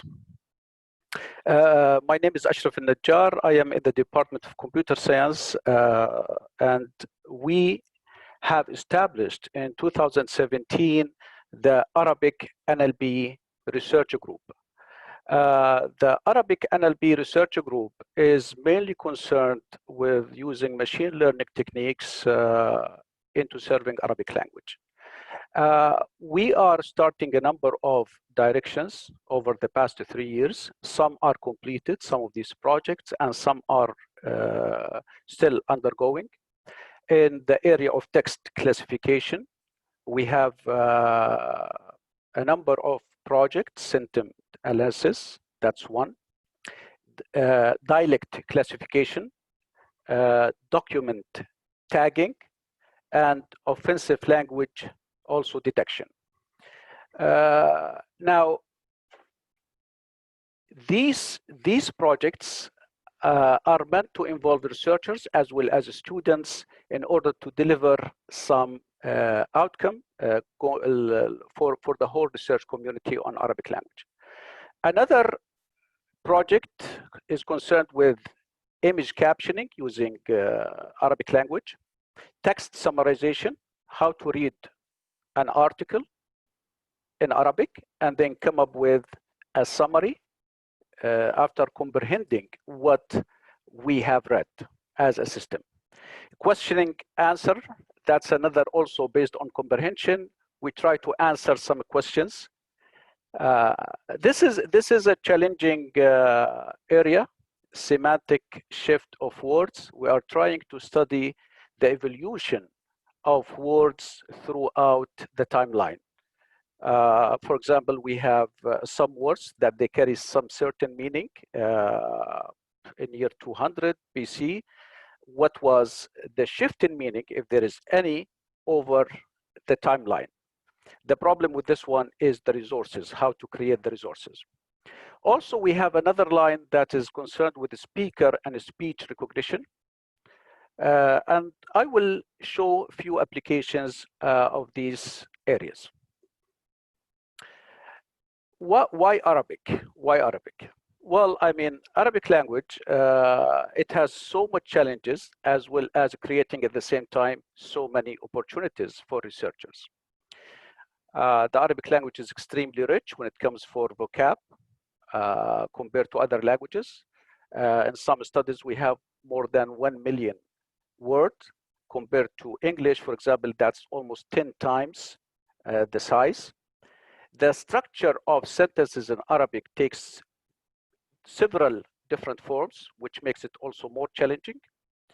Absence of diacritics and punctuation marks, and this is extremely becoming the norm. We are not writing with punctuation, or maybe we are using it, but not using it properly for punctuation marks.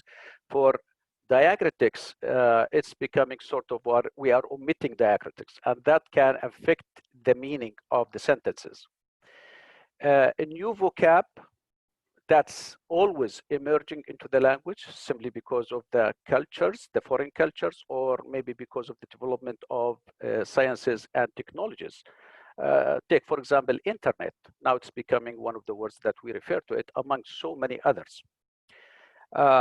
Actually, it's very common here that my students, whenever they submit a program, they say that, Doctor, we have sent you Codat. And Codat meaning that it is the several programs. So it is code, but they are making it popular in Arabic. Now, common spelling errors also making a very big challenge. We know in Arabic, these 3 characters, they are close in form as well as, but they could deliver different meanings. And it is a very common practice for researchers to do what we call normalization. Let's deal with all of these forms as one characters. Same thing for these two characters, and same thing for these two characters. But making that normalization sometimes can lead to some, I would say, wrong results or wrong classifications based on the application. Dialectal Arabic is becoming a very important topic simply because if you are considering social media and the text that we have there, then we must deal with dialectal Arabic. Lack of resources. Lack of resources may be the biggest challenge that's facing us when we are trying to build machine learning algorithms. I'm showing you here a couple of high-level description of two systems. The first one, sentiment classification or a classifier. And what we mean by this one, we are going to input a certain sentence in Arabic and then do some training. And hopefully at the end, we shall be able to classify that sentence, whether it's positive or negative. That's in the case of we have two classes. In the case of having multi-classes, that's easily can be extended. But this is what we mean by sentiment classifiers, especially for those who are joining us and they are from not a computer science background. Now, in order to develop a classifier that can train the classification on its own, it requires a huge data set based on which we should do the training. And that's where we have a problem when it comes for Arabic. Taban, there is no problems for some other languages like English. Another problem that we worked on is the multi-labeling of some documents, what we call classification of documents. In brief, if you are given a document, can you give me the keywords for that document? If I enter these two documents, for example, can you classify that these documents as they talk about tennis, they talk about sports, they talk about some other related stuff? And that goes for all other articles. We have done this study, and the problem was, do we have the resources? Do we have the input, the data to be input in order to train our classifiers? And actually, when we started with single label classification, and then we moved to multi-label. Single label is just saying it's sports, finance, it's politics, it's technology, and that's it. Now, therefore, we have taken this as our first step to contribute to the research community on computational linguistics, especially in Arabic, by producing some data sets that can help researchers carry on some research on several multiple tasks in NLP. We proposed this data set, HART, which is a collection of reviews of hotels. Actually, we collected this from booking.com. We have around 370,000 reviews as classified into 5 different classes, from very poor into top, which is strongly disagree to strongly agree. We had also introduced BRAD, and that's for another data set for sentiment analysis, reviews on books. We have collected this one from Goodreads, and we have close to 500,000 reviews, also classified into 5 different classes. For this, that's for sentiment analysis. For the classification, we have introduced Sanad, and that's a collection of newspaper articles. We had introduced Akhbaruna, Al Khalij, Al Arabiya. These are the news portals based on which we have collected the articles. And these articles are classified into 5 to 7 different classes. Also, we had introduced Nadia, and this is for multi-labeling. Sanad for single labeling, Nadia for multi-labeling. It's close to almost 500,000 articles with multi-labels for every article. People can use this. All of these are available. Recently, we have released also an audio sort of library, about 16,000 audio clips for authentic speakers. And we have also some 400 imitations. And the idea was how to discriminate between an authentic clip and an animated one. If for most of these ones, for all of them actually, you will find them available on Mendeley, and full description is given on each one of these data sets and how to download it and how to use that one. Let me show some sort of an output of this application, what we are after. This is an article from Sky News Arabia. We have taken this article and we have fed this article into our multi-label classification system, hoping for a correct classification. Now, this is the text, the Arabic text that will be input, and that was the result that we have obtained. The actual keywords or tagging: sports, football, English league. And I would like you to, I'm showing this example because I want to share with you this experience, and it is English league. This whole document or article is about a very popular player, Sanchez, Alex Sanchez, who used to play with Barcelona and then moved to UK, played for Arsenal and Manchester United. Now, our system predicted the following tags. It is a sports with almost 100% confidence. It is football. So it is, as you can see, there is an agreement. But it is saying that, and also it is but it's saying that it is Spanish, where here we say it is English. The actual annotator said that it's an English league. Our system says it's a Spanish league with a high confidence level. Also, we are saying it is European league and America, because we have in this article, we have some related words to states. When we went back to study about Sanchez, so we went for Wikipedia, and as you can see, he was in Barcelona at that time, Arsenal from 2014 to 2020. The time of publishing this article was in 2017, but this article talks about not paying the taxes when he was in Barcelona. So at the end of the day, we found that the article was classified correctly using the system, but the annotators, they maybe overseeing this one, which makes it extremely helpful as a tool for news portals, for automatic annotators, or just double checking what we have. Another application area is classification of dialects. And here we are taking regional dialects. So Iraq as one region, Gulf, Levant, that's Syria, Lebanon, Palestine, and Jordan. Then North Africa, except Egypt. And then we have Sudan and Egypt together. And the system, based on the training, was able to reach a very good percentage of recognizing Iraqi dialectal sentences as Iraqi and Gulf as Gulf, and so on. And there are mismatches. The mismatches is extremely a good area to be researched because we have common grounds between different countries, and this is expected. I'm sharing with you here also, we went one further step to do it on the level of cities rather than countries or regions. And these are examples of some sentences we have fit to the system. كنت فين لحد دلوقتي, that's an Egyptian dialect where you have been till now. And what we have obtained is, it is Cairo, Aswan, Alexandria, that shows all of them in Egypt, and that's exactly what we are expecting. This is a sentence from Algeria, هكا خفت بزاف عليها. And this is from Levant.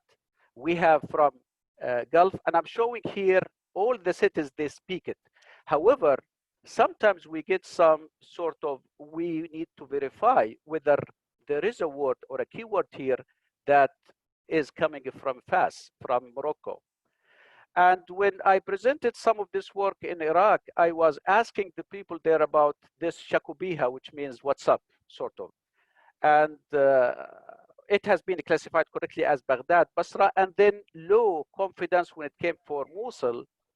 They have told me, and that was a piece of news for me, that Mosul, they don't use this expression extremely well.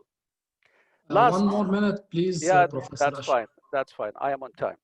The last application we are showing here is image captioning in Arabic.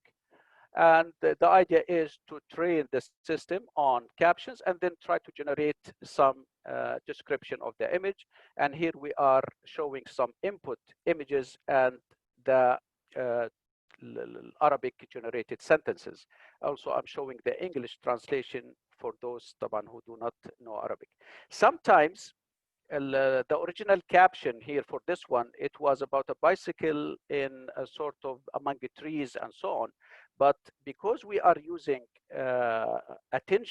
visual attention layers, as well as object detection, we managed to generate some sort of phrases that were not even among the phrases in the original captions that were used in the training. So this is in a nutshell what we are doing in University of Sharjah and the Machine Learning and Arabic Language Processing Group. This is my email for those who would like more information and to open any doors for collaboration. Dr. Bassem, thank you very much for the invitation. Well, thank you very much, Professor Ashraf, for the excellent presentation and for your contribution to the Elegant Erasmus Plus webinar. Now we proceed with a new session, and we will start inviting our European speakers. We start with our Italian partner, Dr. Domenico Orsino, who is a full professor of computer engineering at Polytechnic University delle Marche. He published more than 200 papers. His main research interests include social network analysis, knowledge discovery and representation, and data source integration. Professor Orsino, the floor is yours. Okay. I'm sharing my screen. One moment.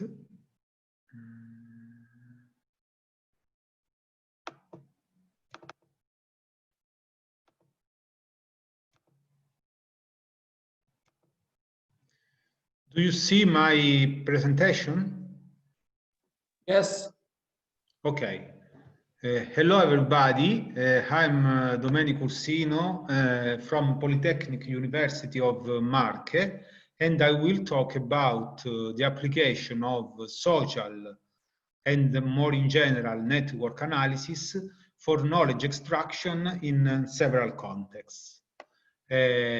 Social network analysis is a highly versatile methodology that was created before Twitter and Facebook by sociologists for at least 30 years.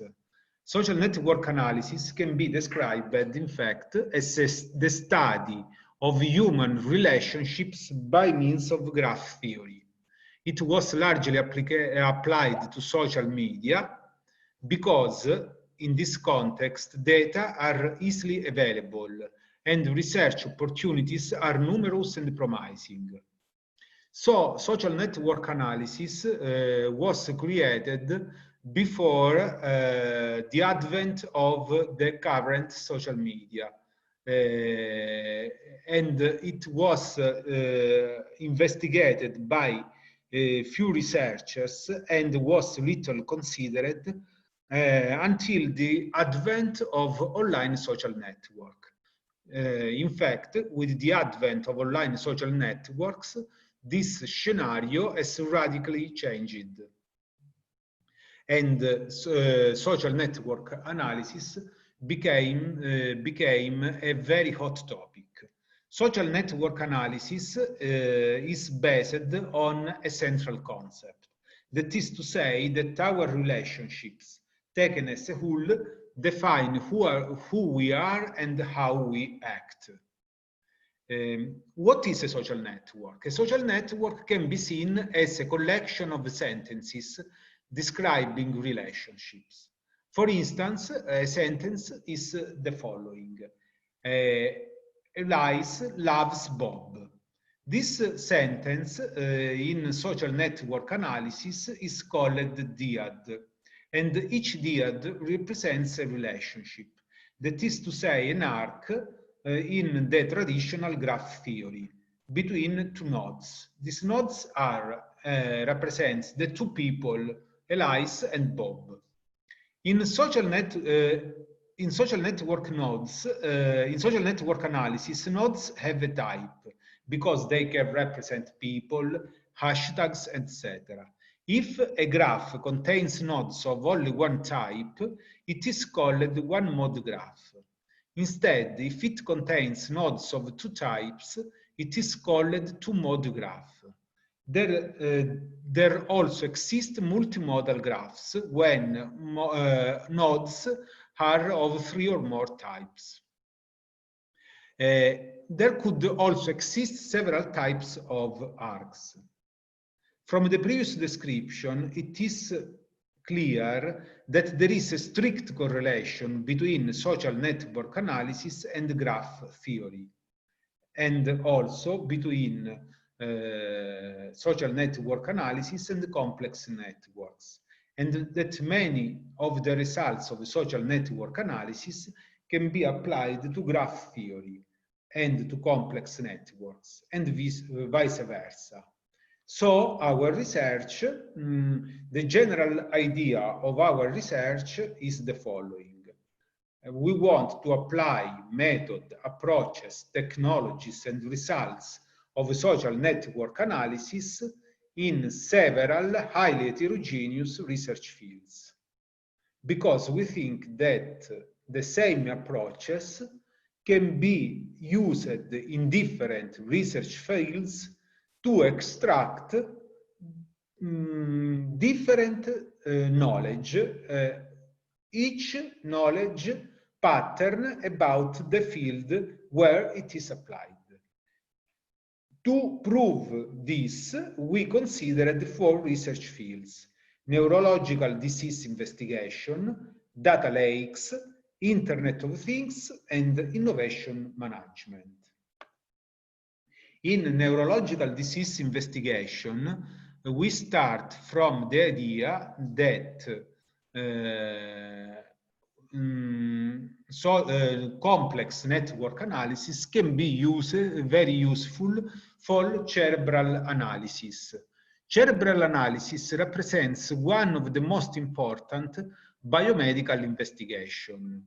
The classification present in the literature considers 3 kinds of connection: anatomic connections, functional connections, and real connections. One of the most common tools to support cerebral investigations is the electroencephalograph, because it is cheap and not invasive.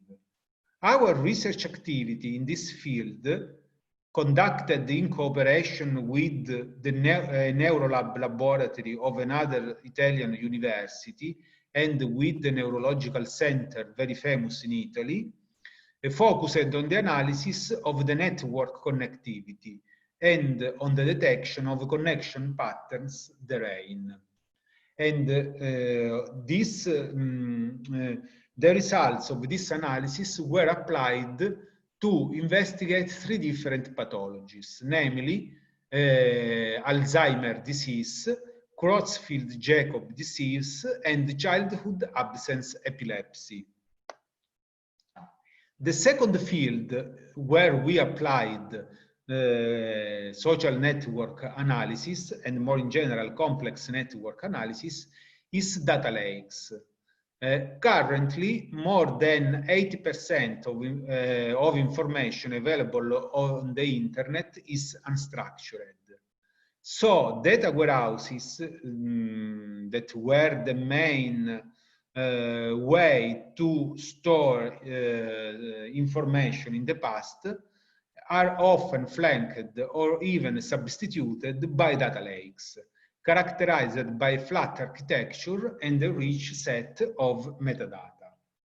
So the extraction of a semantic relationship between the concepts of a data lake requires approaches completely different from the past one. For instance, one of the most important questions is the following. How unstructured data can be represented by, can be made somehow structured? Therefore, this is one of the questions that can be answered by network analysis. Once the right approach has been found, the classical issues addressed in data analysis can be extended to this context. For instance, the extraction of knowledge patterns. Another context where network analysis can be extremely useful is Internet of Things. Internet of Things, as you can imagine, is a hot topic currently in several research fields, from computer science to computer networks. Social network paradigm is considered one of the most effective ways to analyze and implement Internet of Things.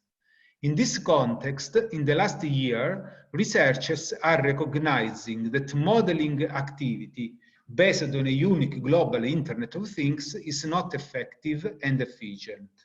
And to address these issues, we proposed a new multi-IoT paradigm, which is capable of modeling the new real scenario and of favoring the cooperation among things belonging to different IoTs.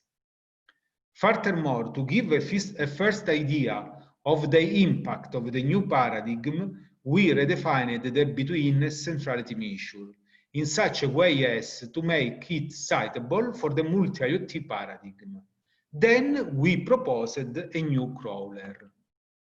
Finally, the fourth research field in which we applied complex networks is innovation management. It starts from the idea that in the last years, thanks to the growing availability of data, the interest for scientometry and innovation management is enormously increasing. Network analysis was and currently is very used for this investigation.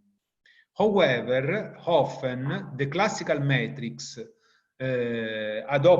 generally adopted for this purpose show several limits. Think, for instance, of patent network. In this application context, classical metrics are not very effective because there are some peculiarities of citations in patents that make them different from, for instance, paper citations. In this field, we conducted some research efforts in cooperation with a very famous Italian university, that is Bocconi University, aimed to perform hub detection, that is to say, to detecting what are the main centers who can guide the other centers of that country in innovation management, in the measure the centrality of patent networks. In particular, we applied this.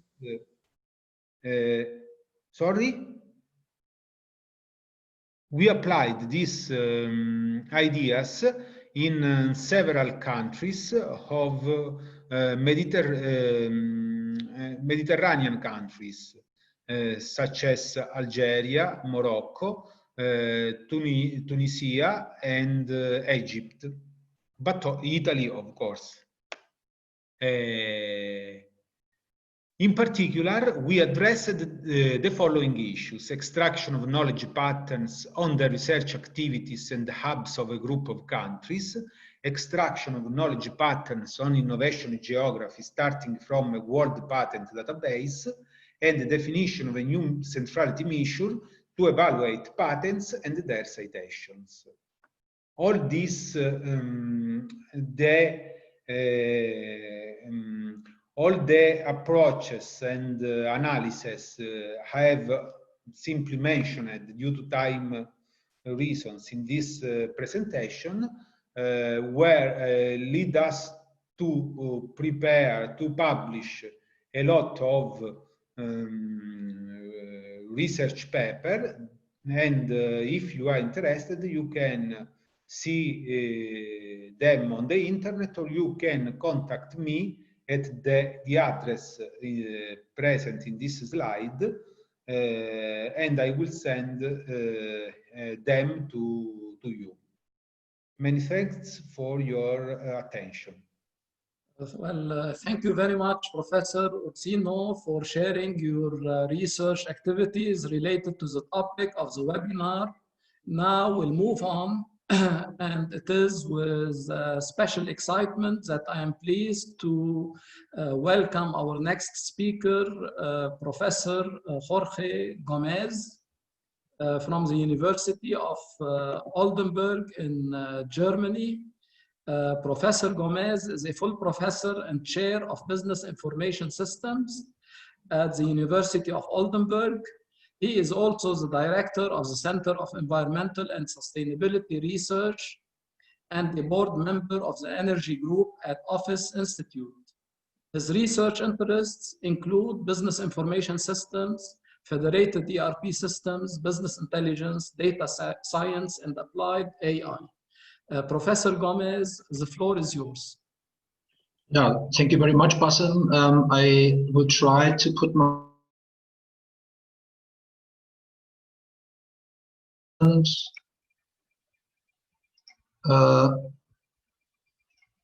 can you see it?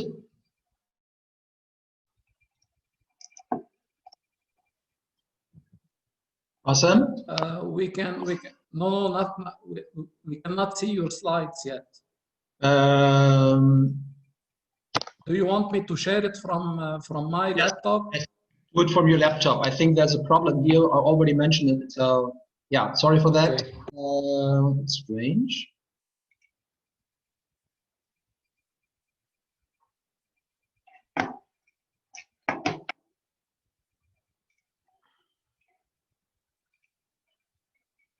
Sam, can you hear me?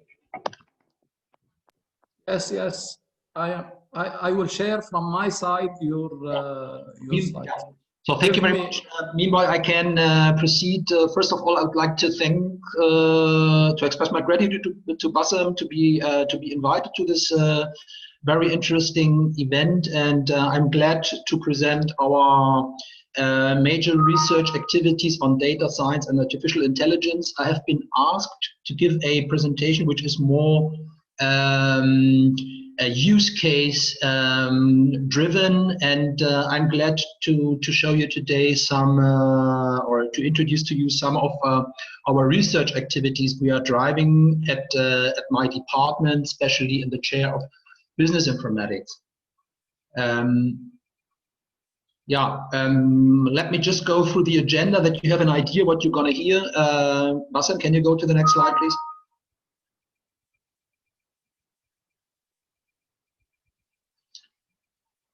Yeah, so as you already know, so my main interest in this field is, of course, so business. We want to understand industry and business needs, and we want to design and to define together with industry market drivers, but also giving hints to hardware innovations. I will later introduce some of the very, very important deep learning topics, just like being linked to business intelligence, machine learning, data science, and big data, which we will mostly deal with in our industry and research projects. And then, of course, also mentioning something about decision support and automation, which is to be understood while dealing with approaches coming out of machine learning and big data approaches. Based on our experience, I want to introduce to you that's something what is quite important to understand, the problems in the data science projects, how they occur, how to deal with them, and how to provide solutions. And based on the mentioned applications we run, this is just an excerpt of much more projects we do run. But I just wanted to introduce topics like and power generations, which is the forecast of the energy consumption of private household. Then more data science and data-driven decisions. Then the topic of big data integration. And furthermore, a stock taking based on artificial intelligence applied in computational visualistics, and last but not least, an example on how to proceed with a glass provider. Let me just go to the first slide. So as you can see, there are lots of tools available in the data and artificial intelligence landscape. Most of them are already introduced. Others are coming to be more famous. And this is just a huge amount. And they need to be understood as market drivers in terms of artificial intelligence and deep learning approaches. So companies need to get closer to the solutions, but also to have a common understanding internally how data science and big data will contribute to new solutions, new market-driven activities, and this has an impact on organizational structures, on product structures, and market structures. So lots of cases deal with predictive and real-time analytics. And furthermore, the inclusion of open source tools plays a very, very important role. I can tell you that most of our projects we run with industry and further research activities are open source tools, and they run quite nicely. Of course, they need to be handled in a special way, but this is also to be understood as a very promising approach.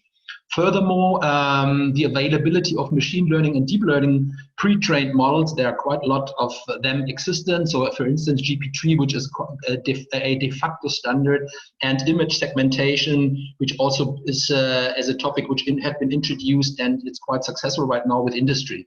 Then, of course, the contribution to hardware innovations like advanced and affordable GPUs. If you consider it for being very important right now, for an affordable price, you can buy already very nice GPUs, advanced GPUs with which you can run exciting projects. That's what we do in my department. And of course, the availability of high capacity RAM plays an important role, and in order to facilitate a more structured way of iteration between data science and decision maker, we have to understand what a decision is and how a decision can be optimized. So if you consider in this procedural model or stepwise approach, it started with human deciders on the first phase, and in the second phase with assisted decision making, where the level of support has been increased, then partial decision making. And number two, where partially automated decisions can be taken in an overall approach. Then, of course, audited decision making, where the level of support has been significantly enriched. Delegated decision making in number 4, with a list of support, is really quite high. And of course, autonomous decision making with number 5, where the level of support is more or less 100%. It's very important to understand that the decision of a person cannot be 100% substituted. So a nice balanced decision maker activity with support is or needs to be guaranteed. This is what we faced already. So why data science projects became so important but also so difficult? This is what we need to talk about. This depends on the core components of a data science projects. I'm really talking about real existing projects, not just research, rather than industry projects with which we compiled and received a lot of results. Core components nowadays are people and teams. So you need to have competences in the team and the people in the company dealing with it. The existence of data in different facets, not just the amount, rather the distribution needs to be handled. And of course, the existence of proper hardware and software is a core component which is 100% necessary to be dealt with, and where infrastructure measures needs to be taken.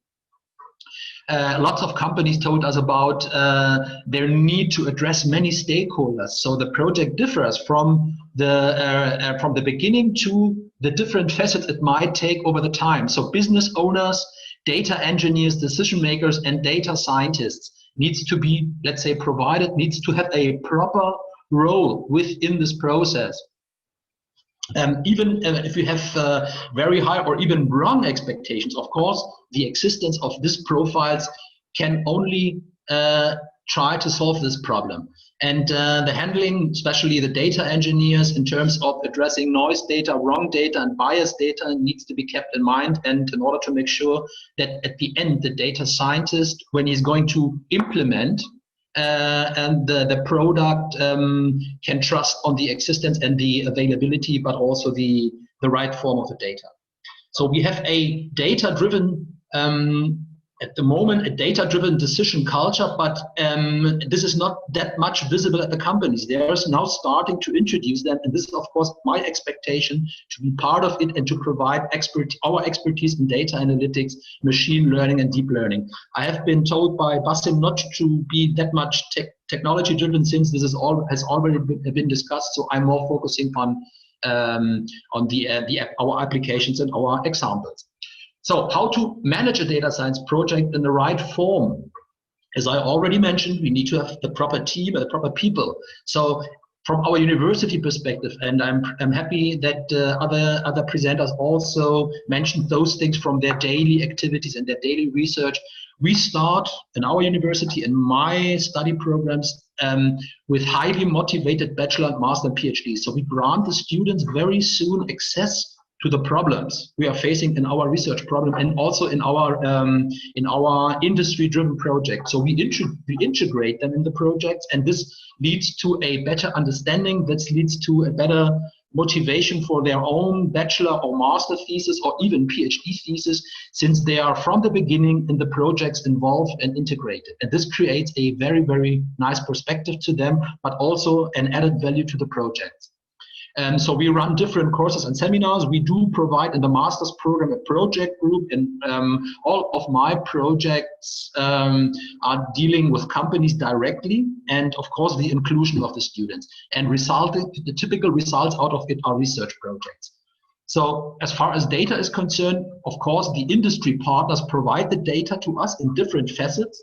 We make sure that open data is also addressed, since this is especially in Germany, a very nice approach. And over the last couple of decades, or the last decade, it was just a very hard incentive and driver to also make the availability of open data possible. And then, of course, we have quite a lot of projects dealing with sensor infrastructures, and especially research projects on that, where machine learning and big data, and especially deep learning approaches play an important role. And of course, you have to make sure this is also a core component, that a data lab is existent. So we bought, of course, from the university budget, lots of data labs. We have in total 3 data labs spread all over the university, high performance clusters, but also smaller ones, which we can use to be applied in this typical industry project. We run experiments, of course, with open source solutions. Like in most of the projects, these open source solutions are used: Apache, Hadoop, Spark, TensorFlow, Keras, containerization, Docker, Kubernetes, and Python, but much more. But these are the typical examples for it. How can we support a data-driven decision-making process? So if you consider here the CRISP DM model, you define a data science team, or we define a data science team, which consists of a data engineer with a clear role, the data scientist with a clear role, and the decision maker, which needs to be supported. Of course, this requires a clear understanding of how the solution is or should result at the end. And this, of course, implies lots of activities, but also preparations. And these preparations are defined in a work or a work package we defined in our research, which is called data product profile, which has been inserted, as you can see here, with the yellow bullet in the CRISP DM model, resulting in the definition of the motivation, the structure of the process, and the communication. Furthermore, the process orientation, and it's to be understood as a drive drain approach. It's also based on business canvas model and the CRISP-M model, but in a total, it can be nicely applied to typically industry projects, especially when it comes to forecasting, predictive maintenance, and all that stuff. And those typical examples we do run, for instance, with the automotive industry in Germany. Then let me go now, based on that, to the typical or exemplary examples we do have in our project. This is just an excerpt. I selected 5 of them. For instance, the project Empower Generations. The problem here was that we need the availability of precise methods in order to forecast the energy consumption behavior of particular households.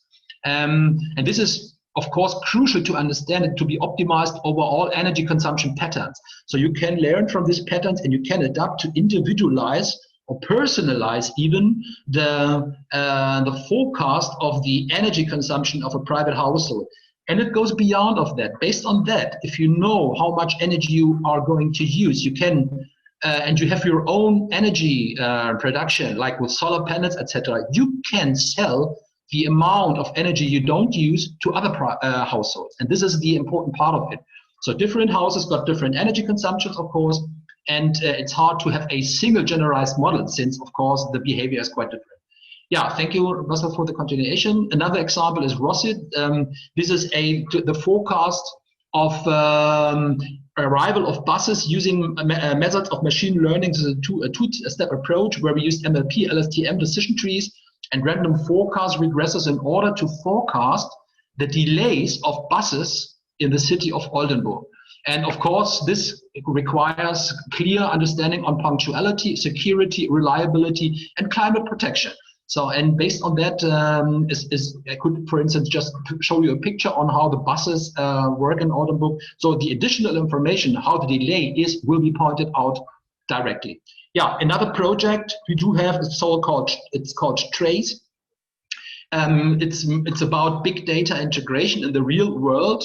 And of course, in the representing real world data, we have typically a real world consisting of a company, product, persons, patients, and organizations. And this is coupled by an information value chain where data, information, knowledge, decision, and actions will be, let's say, collected, and where you need to find the real data to be analyzed and of course to be integrated in an information base a company normally use. And this is achieved by the use of decision trees and resulting in a valuable action. And the most important question, the most important question is here how to get this data into or how this data is integrated, and how can I find the real world representation in order to represent it in a correct form. I pointed out 2 examples here. For instance, a record linkage approach. This is the overall method we are using, where a PhD candidate of mine is dealing with it. For instance, the representation of the term Volkswagen might appear in the form here with the address and the amount of employees. Also the Continental company located in Hanover with this amount of employees, and Bayerische Motorenwerk in Munich represented with this amount of employees. But if you see the other one, the other representation, you can find Volkswagen represented to VW AG located in Wolfsburg. And as you can see, there are different informations, and the linkage method tries to bring it together and represent the real world part of it to be used later from the company and to be visualized as well. And this record linkage approach is the process to identify records from different data sources that refer to the same real world entity. And this is a very nice approach which has been published quite a lot right now, and we got a lot of questions on that, and people are getting in contact with us dealing with that TRACE project. Another project is Project Point, where we have an automated stock taking. This is also a project with a company located in Bremen, Germany, where the automated stock taking, so counting the handling units, as you can see here, and normally this is done manually. So the company counts the existence of the units manually, and there are a lot of people working on it. And what we did here is that we provided, based on the data preparation and pre-processing and machine learning methods, a computational visualistic approach to count them with a drone, for instance, with different photos, and of the end coming up with that solution that the certain amount of pellets are achieved.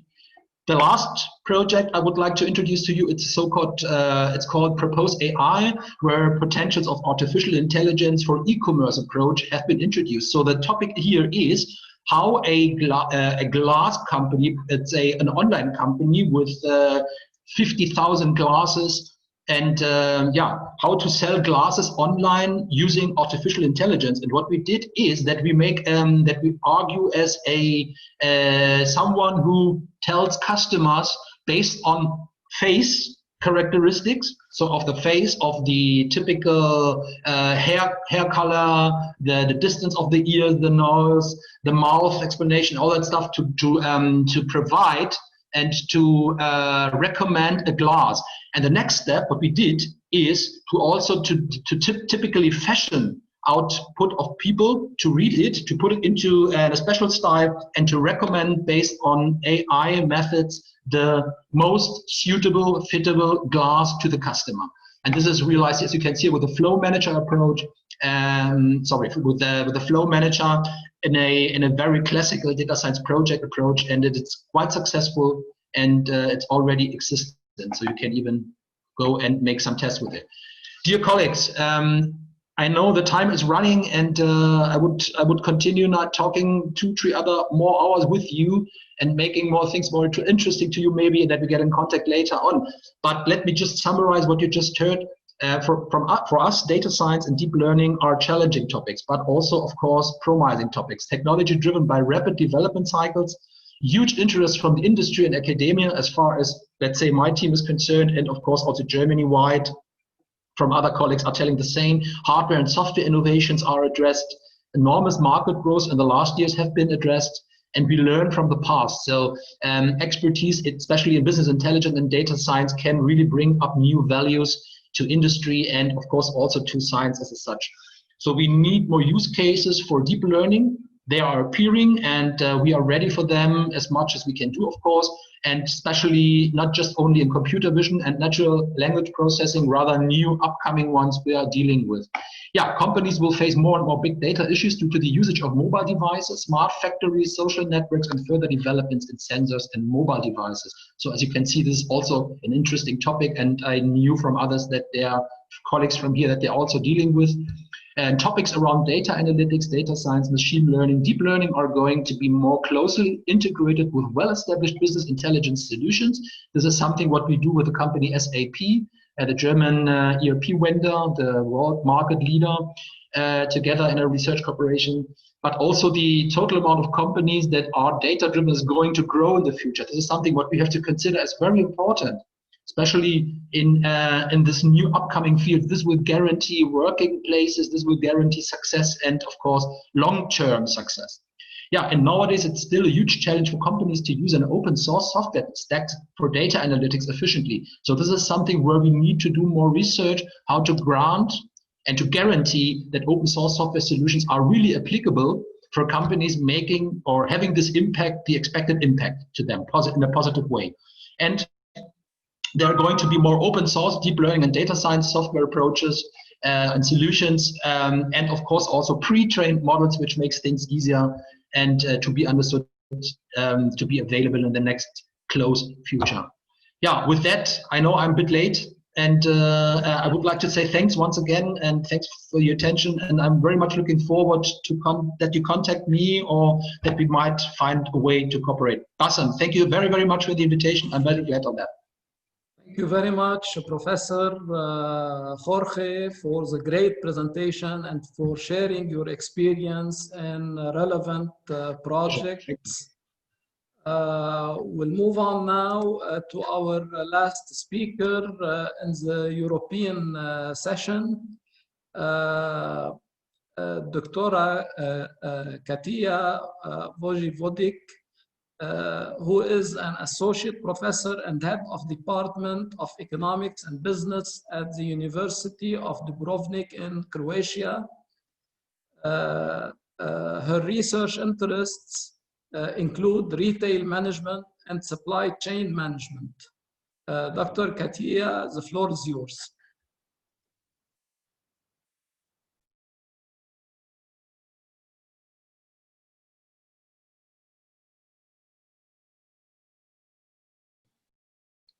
Okay.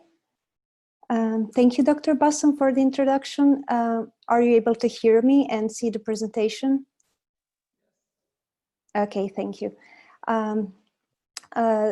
My presentation today will address artificial intelligence in the retail industry, and I will mainly address the issue from the standpoint of retailers and consumers, basically all of us.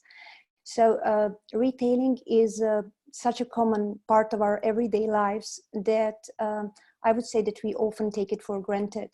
However, retailing is a very dynamic industry, and there has been a dramatic change in the retail structure for the past 50 years or so. 50 years ago, sorry, retail industry consisted mainly of a small independent retailers that were competing against other small retailers, basically in the same community.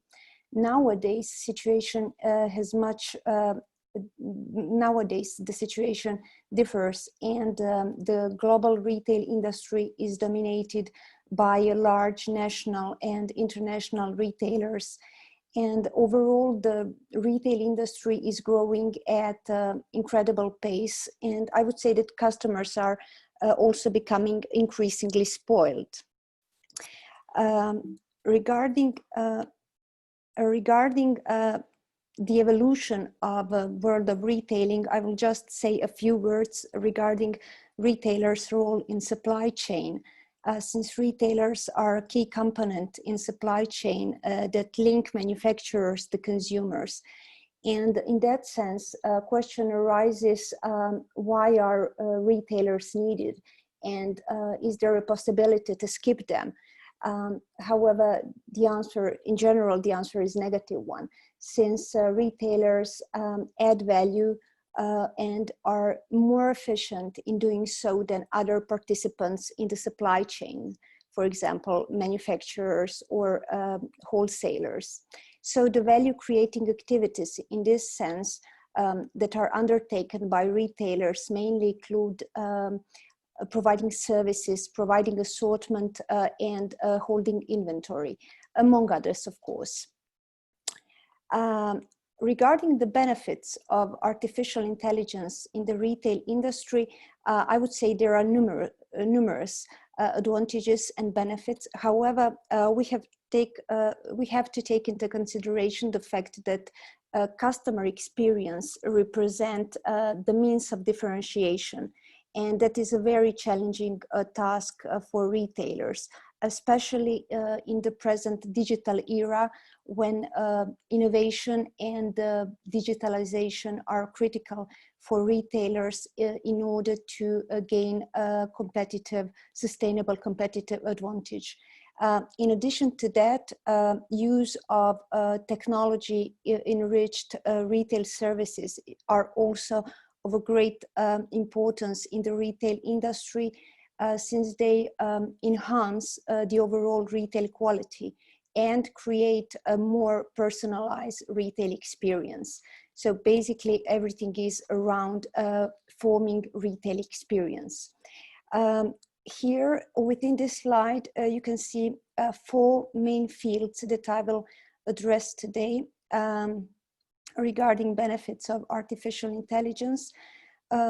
First, sales and customer relationship management, customer recommendations, logistics and delivery, and the last one, payment services. However, it has to be pointed out that the basic retail experience hasn't changed much. In its essence, hasn't changed much over years, since the steps of purchasing process remain pretty much the same. And also the steps looking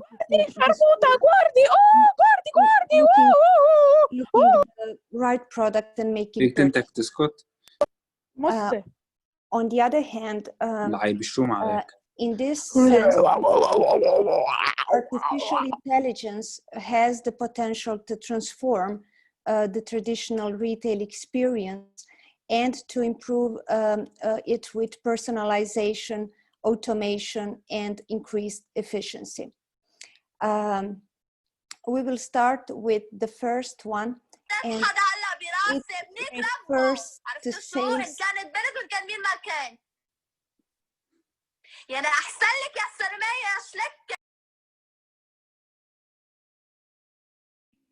What's going on? Sorry, Dr. Bassam. I lost my presentation. I'm sorry. It seems that few students are interfering, and we are trying as admin to remove them from the meeting. I'm sorry for this inconvenience. Okay.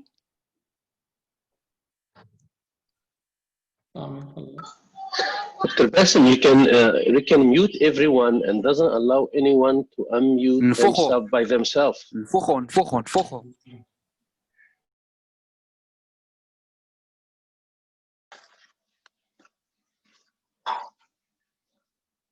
Katya, we have lost your presentation. Maybe you could start sharing it again.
Okay, so I unmute myself. However, I'm not allowed to share my screen. So Dr. Bassem, if you would be so kind perhaps to share my, my presentation.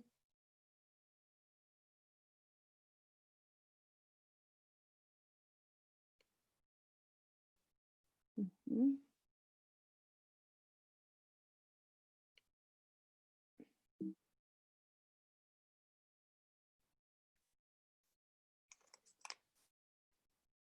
Okay, could you please proceed on slide number 4? Yeah, that's one. Thank you. Now I will proceed. As a crucial element of a retail industry is customer relationship management, in fact, building a fruitful relationship with customers.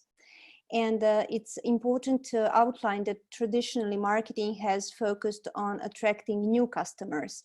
However, today the situation is different since companies recognize the importance of retaining existing customers by forming relationship with them. So in that sense, CRM includes establishing, maintaining and enhancing long-term relationship with customers.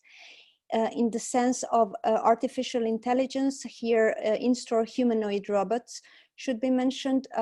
For the example is Pepper Robot, which you can see in the picture. These robots are built to mimic human emotion and interaction, and they enhance a customer experience through interaction with customers, and they also perceive human emotions. That way they are expected to increase customer satisfaction and to boost store interest, store visits and sales, and in order for retailers to increase customer interactions and revenues. Similarly, the second point, intelligent virtual assistants for business, help companies to attract, acquire and grow consumers at scale.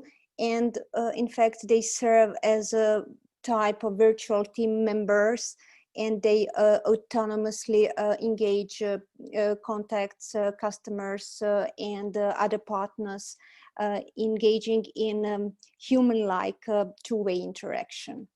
The next one is artificial intelligence enabled voice ordering. An example for this could be a Starbucks bot that facilitates coffee ordering.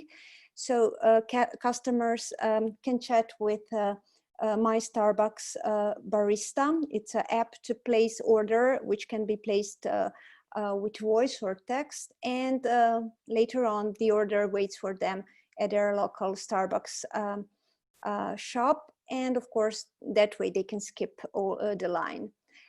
We are all familiar with personalized product recommendations. That is also another task that artificial intelligence can perform. And basically, for example, in some online shop, if you buy a pair of trousers, you will immediately be recommended with a shirt that would match it. So this also can save hours of searching on a website. And the last one refers to chatbots. These have been deployed in various retail websites, but not only retail websites. Although they can engage in conversation and usually provide some product or service details to customers. This can also refer when customers are within the store, because they can use app and they can chat with the AI bot, for example, to get a direction to certain products they are interested in, or for example, to check if something is in stock and so on. Another benefit is that the bot can even detect if customers' emotions. So in case it detects a customer is getting, I don't know, angry or frustrated, they can alert employees, human employees, to go and help the customers. Dr. Bassem, I would ask you to share the next slide. Regarding the field of customer recommendations, AR-powered concierge and gift recommendations should be stressed as the most important AI improvements in the field. So as regards AI-powered concierge, basically they assist through the entire shopping experience.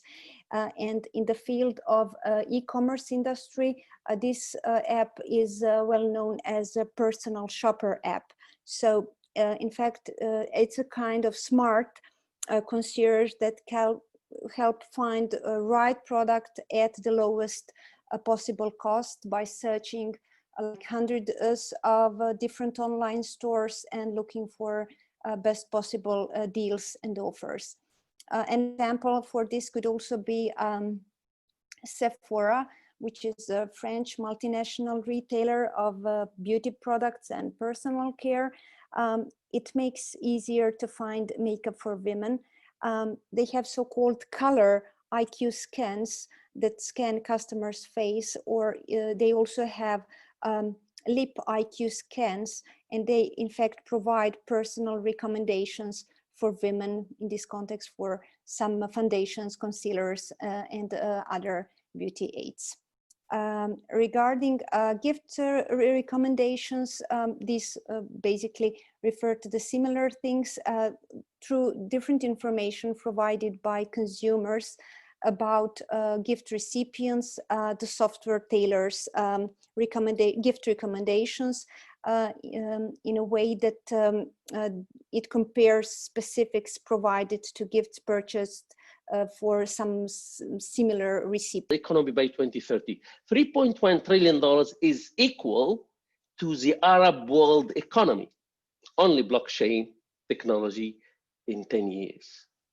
Smart city market about 2.5 trillion by 2025. Artificial intelligence, similar to IoT. Of course, there's overlap between IoT and artificial intelligence. IoT cannot work with without artificial intelligence. About $20 trillion by 2030.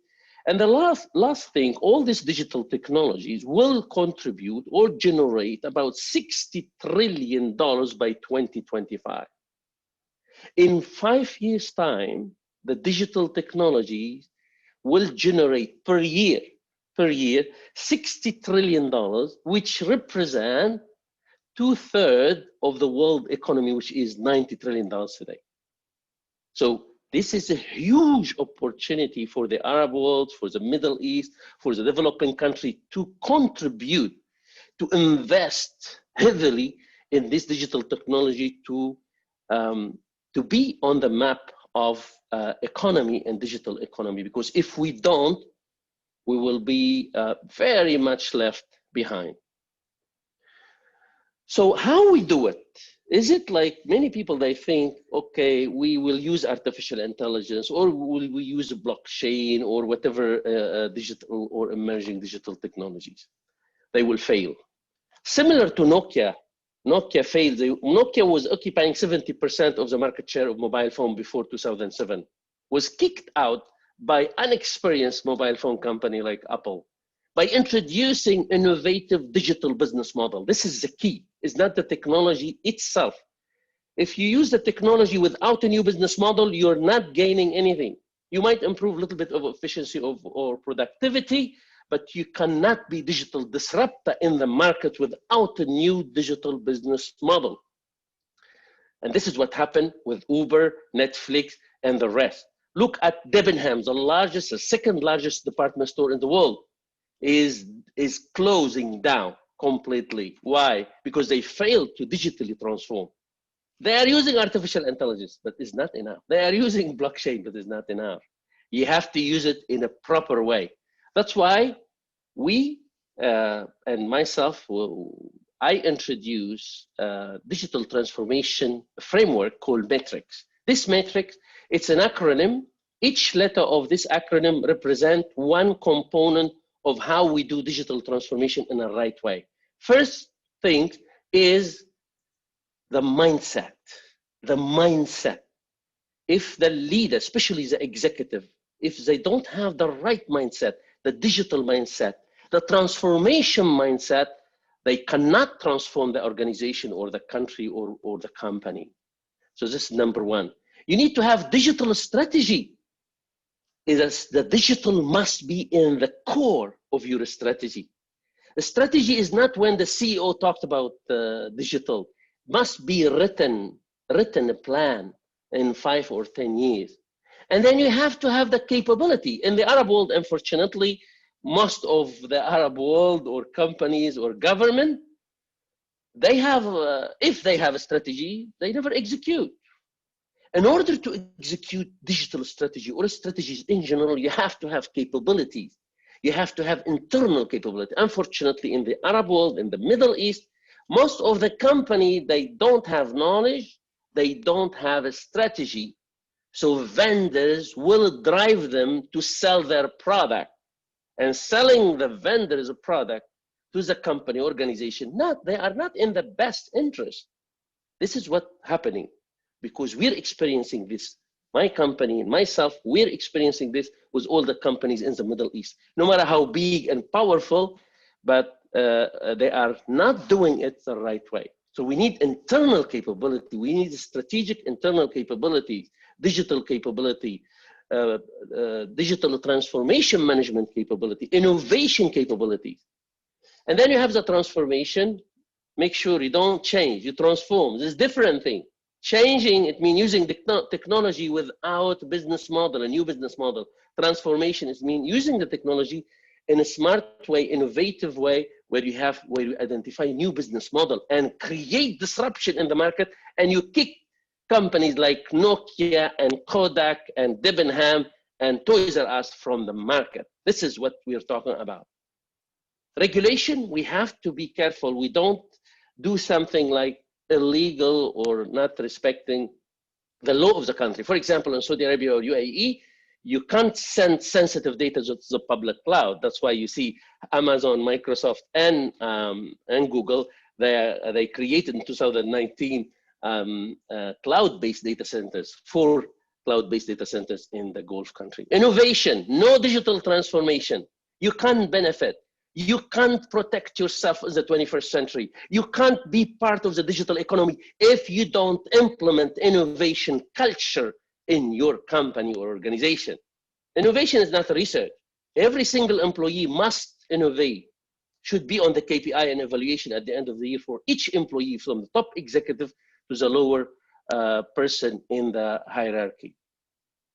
Because we believe business people innovate, not technical people, because business people, they suffer from the pain point and the challenge, but we should empower business people with the knowledge, profound and deep knowledge about digital technology. So when they face a problem, they think, AI can help me, blockchain can help me. You don't need to implement, but get me the idea, and then technical people or vendors, they can implement for you. And you have to have customer centric. Don't do anything, don't develop anything if it doesn't add value to the business, if it doesn't enhance customer experience, if it doesn't decrease the cost, if it doesn't create a new product or new service or enhance. I know some companies in the regions, they put millions of dollars and they develop wonderful, very advanced technology system, but the customer are not using it. Why?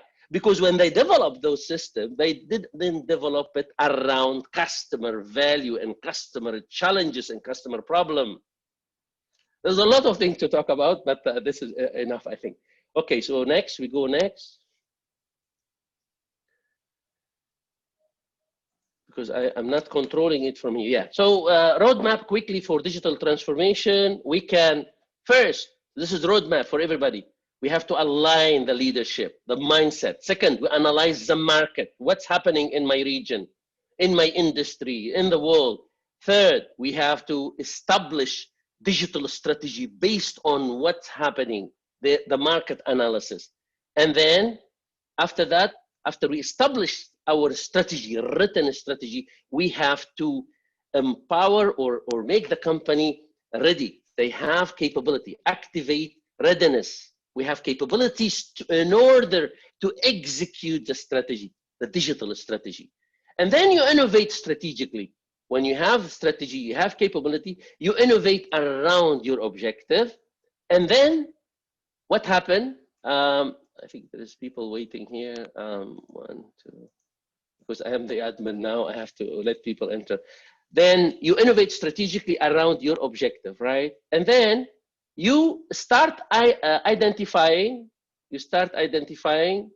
use cases, potential project from the innovation, business cases, then put governing a process and the portfolio, the standard, and then start execute. Okay, so emerging technology, AI by itself is nothing.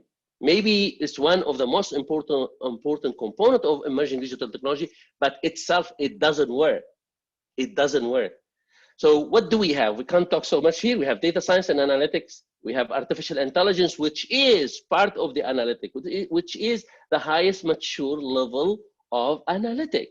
You have the first one, descriptive analytic, diagnostic, predictive, prescriptive, and cognitive, which is artificial intelligence. You have big data, you have IoT, you have smart city, which is based on IoT, of course, and you have cloud computing and cybersecurity and blockchain. All of them, they work together, okay? So let's talk quickly about artificial intelligence. Of course, many of you mentioned the NLP, which is very important part of application of artificial intelligence. The virtual assistant we experience, like smart home, like Alexa, the chatbot we're going to talk about later, handwriting recognition, machine translation. I am on Skype talking to a Chinese guy. He's talking Chinese, I'm talking English. It's immediate translation is there. Image recognition, face recognition is the most important application and trend this day in artificial intelligence. Autonomous driving in cars is the most important, one of the most important application. Video index and search by word. And then you have, of course, the drone or flying taxi or such a thing. So look at Uber, for example. Uber cannot, it's created disruption in the market, but Uber cannot stay in the market if they don't continuously transform themselves and digitally transform themselves. Because Tesla, they were planning to put in the market 2020 1 million driverless autonomous car and work as Uber, okay? So driverless car is, from technology point of view, is ready. Now we are making sure the infrastructure is ready. We're making sure the regulation and the policies and the law are ready in many countries, but it is there. We will expect maybe in 10 years, no one will drive car. Of course, the same thing like flying taxi or drone, you can see a lot of application for drone, military, civil, delivery. It's ready from technology point of view. The regulation is delaying the process of implementing a flying taxi. Chatbot. A chatbot, of course, is not just something like traditionally we talk and answer a question. I give example here. For example, chatbot, we implementing chatbot with one of the bank here in UAE. And this chatbot, when you talk to the chatbot, it identifies you from your voice, of course. This is biometric. And work with NLP. This is, again, application of AI. And this chatbot, it can approve your home loan, let's say 5 million dirham, let's say $1 million home loan in a matter of second. In a matter of second. Normal bank might take 3 weeks to approve $1 million home loan. And not only that, this chatbot can deal with thousands of customers at the same time, while in normal life, each customer needs one employee. So you can imagine if one bank, they have this mindset, this right mindset, and start to implement, even not like local or internal innovation, but it is world trend known like chatbot. If they Professor implement Samir, please 1 more minute to conclude. Yes, I'm gone. I'm done. I'm done. So this is very important to have this mindset of how to apply. Digital twin is one of the important things, because digital twin it's a live data-driven simulation of physical aspects. So we can predict failure. The machine can tell me how I can fix it, how much money I can save. It's not applicable only for a physical asset like a machine, but also digital twin for a human being in healthcare. China social credit system, you have a 300 million camera, smart camera in the Chinese street. They recognize you, and they will, on your app, when you do good things, you have good credit. When you do bad things, you lose credit, and the government would help you to do something else. This is maybe the last thing I would like to show here. This is a project I worked on personally with professors from Australia and Canada. We linked many neonatal intensive care unit with a premature infant. And then we get all this data, big data on the cloud, and we do analytics, and we can predict 12 to 24 hours ahead of time the infection coming to specific premature infant. And we alert the neonatologist that the infection is coming, put that specific infant on antibiotic to save life, or this patient, they will be paralyzed all their life. There's a lot of things to be talked about, guys, but maybe I will show you one last thing, if you don't mind. Here in Dubai, we have a coffee shop. The employees are robots. There is no human working in the shop. And it is in the festival city. If you visit Dubai, you can go and see it. And I don't have maybe time to talk about the rest of things. Thank you very much, Dr. Bassem, and everyone. Thank you. Thank you very much, Professor Samir, for enlightening us with this presentation about digital transformation and AI. We proceed now and move to our next speaker, Dr. Manal Jalloul, who is a lecturer and researcher at the American University of Beirut. Her research interests include digital image and video processing, parallel computing, and artificial intelligence. She is also co-founder and CEO of AI Lab, which is a certified delivery partner for NVIDIA Deep Learning Institute in Europe, the Middle East, and Africa. Dr. Jalloul, the floor is yours. Hello, Dr. Bassem. Hello, everyone. Good afternoon. It's a pleasure to participate in this webinar. So thank you for inviting me. And it's a great honor to be speaking to such a prestigious panel of speakers. I'm trying to share my presentation. Just a second. Just having a...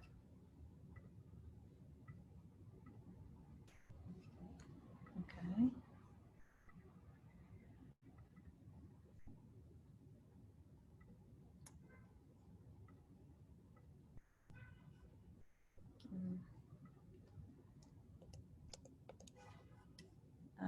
Unfortunately, I'm having trouble sharing my presentation here.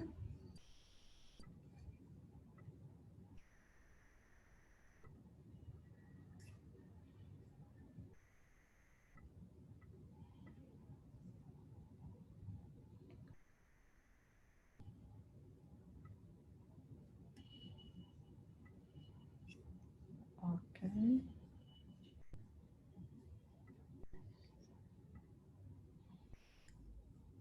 I think it's working now.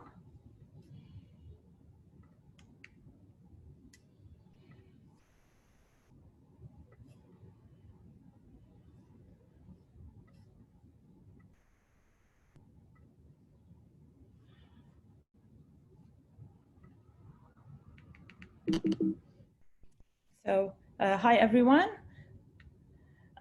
So I'm gonna, the topic of my talk today is upskilling and reskilling in AI in the region with NVIDIA Deep Learning Institute and AI Labs. So a broad overview of how I'm gonna flow through this presentation. First, I'm gonna give broad definitions about AI and some introduction to the field for student audiences. Then I'm gonna talk about the gap in the skill sets of AI in the region and the Arab countries, and what are the efforts other than the academic institutions in order to fill up the skill gap. I will look at the efforts provided by NVIDIA Deep Learning Institute in providing hands-on trainings and workshops for people in the industry. And then I'll introduce AI Lab, which is the certified delivery partner of NVIDIA Deep Learning Institute, and our efforts in bringing this hands-on trainings and workshops in AI in order to bridge the gap of AI skill sets in the region. So Today, AI is being described as the fourth industrial revolution, Life 3.0, the new electricity, etc. So the excitement the community is feeling is based on an entirely new way of acquiring knowledge. Early life becomes achieving of more complex goals, or is able to learn only once in a lifetime. Like a plant evolving with bigger leaves in order to collect more sunlight is able to survive in climates with less sun than its predecessors. Or the spikes is able now to survive where there are animals. So more complex life learns, like us humans, throughout our lifetime. So we become capable of achieving more complex goals as we live. So we are born with the ability to learn, and experience increases our ability. Humanity's early cultural evolutions, innovations like language, text, and the internet allow knowledge to be shared, again, accelerating the pace of learning, accelerating our ability to achieve increasingly complex goals. Machine learning is exciting for the ability to connect ideas from all of humanity's combined knowledge. Like imagine having a system that learns our history from Wikipedia maybe, or math from Khan Academy, and our culture from YouTube, all in parallel and in an extensively fast speed. The hope or the bet is this will increase our pace of knowledge acquisition, again, allowing us to set out sights and one's impossible goals. So if we define intelligence as the ability to solve complex goals, then learning is ability to achieve more complex goals today than we could yesterday. Deep machine learning is using algorithms inspired by the human brain and strategies inspired by human learning to achieve our most complex goals by harnessing the power of parallel computing. So let's start by making a few definitions. AI is a broad field of study focused on using computers to solve problems that require human-level intelligence. It's been around since the 1950s, playing games like checkers and inspired scary science fiction movies. However, it was limited in practical applications.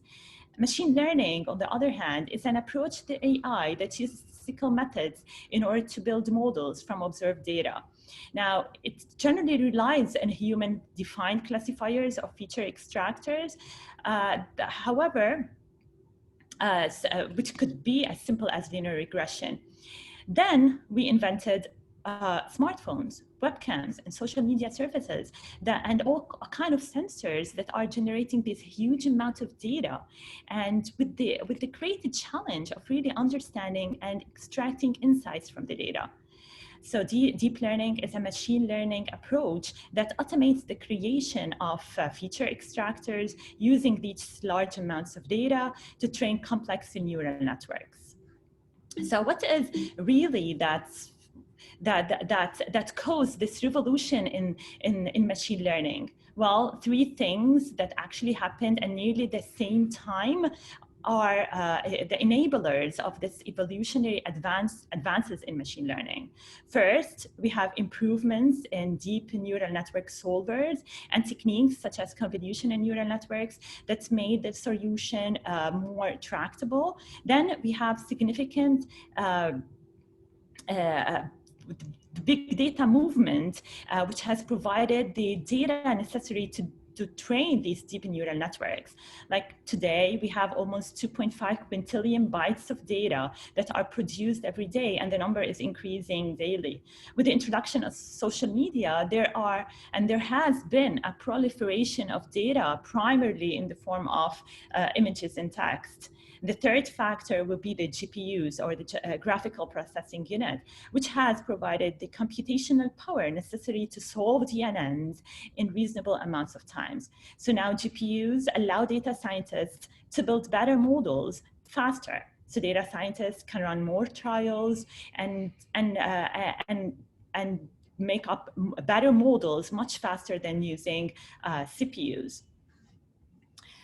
So today, we are seeing deep learning in our day-to-day life. It is in the category of products that we look at and we ask ourselves, how did they do that? Siri, Alexa, Google Assistants, only simple examples which are reducing the barrier of entry into the online world, from knowing how to spell and search to knowing how to speak. Netflix, Amazon allow you to filter through endless categories of offerings to find out exactly what is right for you. Combining computer vision with control systems is opening the door to autonomous machines and self-driving cars. So basically, deep learning is changing the world, and it is touching on every aspect of our life. Evolutions in robotics, manufacturing, construction, and navigation are creating incredibly new applications and new horizons that we haven't like even dreamed of. Deep learning is making dramatic improvements and advancements in healthcare, as other speakers have already touched on this subject. Like deep learning models have been used for cancer detection, to expedite drug discovery and genomics. Today, deep learning is used in the finance domain for trading strategy and fraud detection. In the media and entertainment domain, deep learning and AI is being used for digital content creation, game development, and finally in autonomous vehicles. We see pedestrian and traffic sign detection, and we're seeing self-driving cars that possibly very near in the future will be on the streets. So AI is providing a great return of investment to the world economy. According to Forbes, by 2030, AI will create an estimated $15 trillion of GDP growth. By 2025, the global AI market is expected to be almost $60 billion. In 2016, it was just 1.4. In the United States, $10 billion of venture capital is being invested into AI. In China, the amount of Chinese patents grew by 190% in a 5-year period. 75% of executives believe today that they risk going out of business in 5 years if they don't adopt AI. 96.4% of executives reported that AI is the #1 disruptive technology that they are investing in. So according to IDC, they estimate that at least 80% of all applications will have an AI component by 2020. And we're starting to see that today. And there's an urgent need for the world's developers, data scientists, and researchers to be able to get practical training on the use of the latest tools and technologies in AI for artificial intelligence. And here comes the role of NVIDIA Deep Learning Institute, or DLI for short. DLI aims to address these challenges and to help scientists and software engineers quickly ramp up on deep learning. The NVIDIA DLI provides hands-on trainings and workshops to help the world solve challenging problems with AI deep learning. On-site workshops and online trainings are developed and delivered by DLI certified instructors. And we do so by giving each student a GPU accelerated deep learning workstation in the cloud so that they can use all the latest open source tools and frameworks without having to worry about setting up their own systems. This breaks up the barrier of entry into the AI world and allow them to dive into the AI learning journey seamlessly and easily. Upon completion, the NVIDIA DLI also provides the opportunity to earn a certificate of competency of subject matter from NVIDIA. Now, these trainings and workshops cover topics ranging from getting started through cutting-edge workflows in specific domains like self-driving cars, healthcare, robotics. The courses range from AI for healthcare genomics, AI for healthcare image analysis. We have courses on AI for game development and AI for digital content creation, among others. Now, to this end, AI also hopes to bridge the gap of the AI skill set in the Arab world and in the region by supporting the academic institution and bringing the NVIDIA Deep Learning Institute set of trainings and workshops in order to help students, practitioners, researchers, and people into industry to jumpstart into the AI field and start gaining the skill sets that are really needed for the jobs of the future. So our mission is to help close the gap in AI expertise in the industry and in the region, and we aim to help students and researchers and developers improve their AI skill set and equip them for the jobs of the future. Our complete curriculum of trainings is delivered in partnership with NVIDIA's Deep Learning Institute. So we bring students in the region with the state-of-the-art content and delivered and provided by NVIDIA. So at AI Lab, we also hope not only to provide these deep learning trainings and workshops, but also to help people innovate in the AI area by offering consultancy services in order for businesses to drive their digital transformation journey using AI.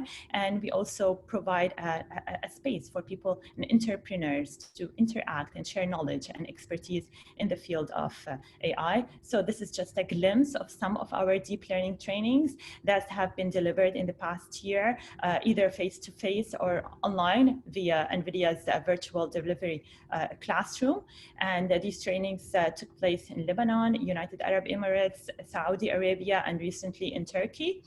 And we're planning of many more offerings in the future. Finally, I'm gonna wrap up my talk with this quote from Harvard Kennedy School 2017.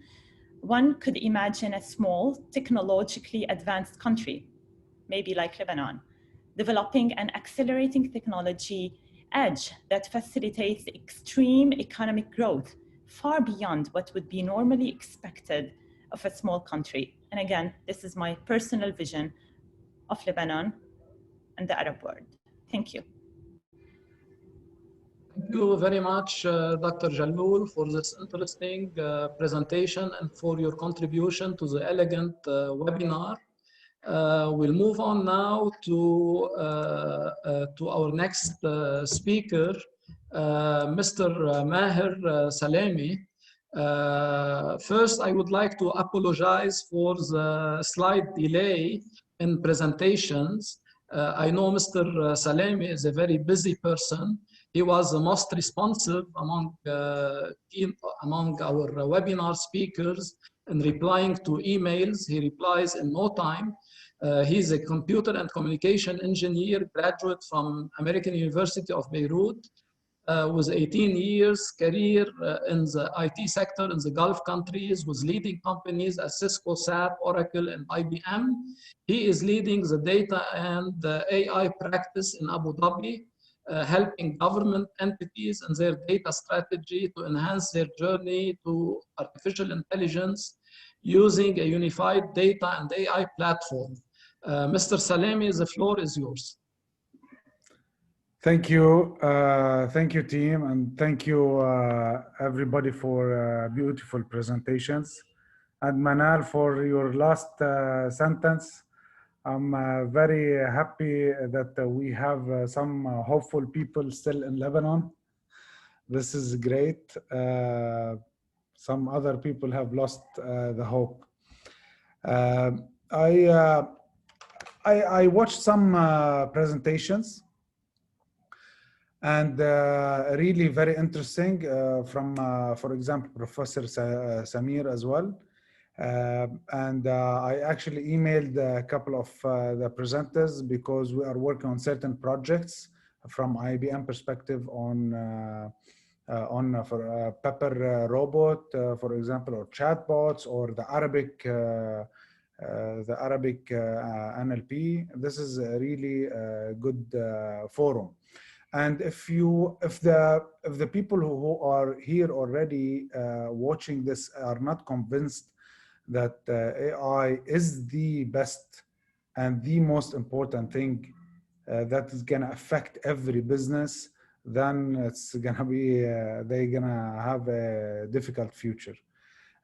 Seriously, from our side, as IBM, we from my side especially, I am handling enterprise and not like AI labs or academic. I handle enterprise government accounts like big government accounts with 18 entities. They have hospitals inside these entities. They have finance banks, or it's big entities. So we have a certain discussion all the time with these entities, and everybody wants to move into AI and wanna explore how AI will save their business, help them reduce the cost, and take them to the next level and be competitive. Even government entities in Abu Dhabi, they want to be competitive, to offer the best service for their customers. I wanna show you here that 85% of people's of the entities, they see that AI, they have to be as in their applications.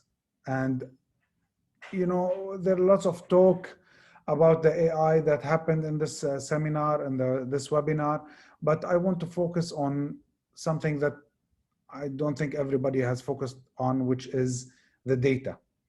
The number one asset in every company, in every institute, is us, is people. Number one asset.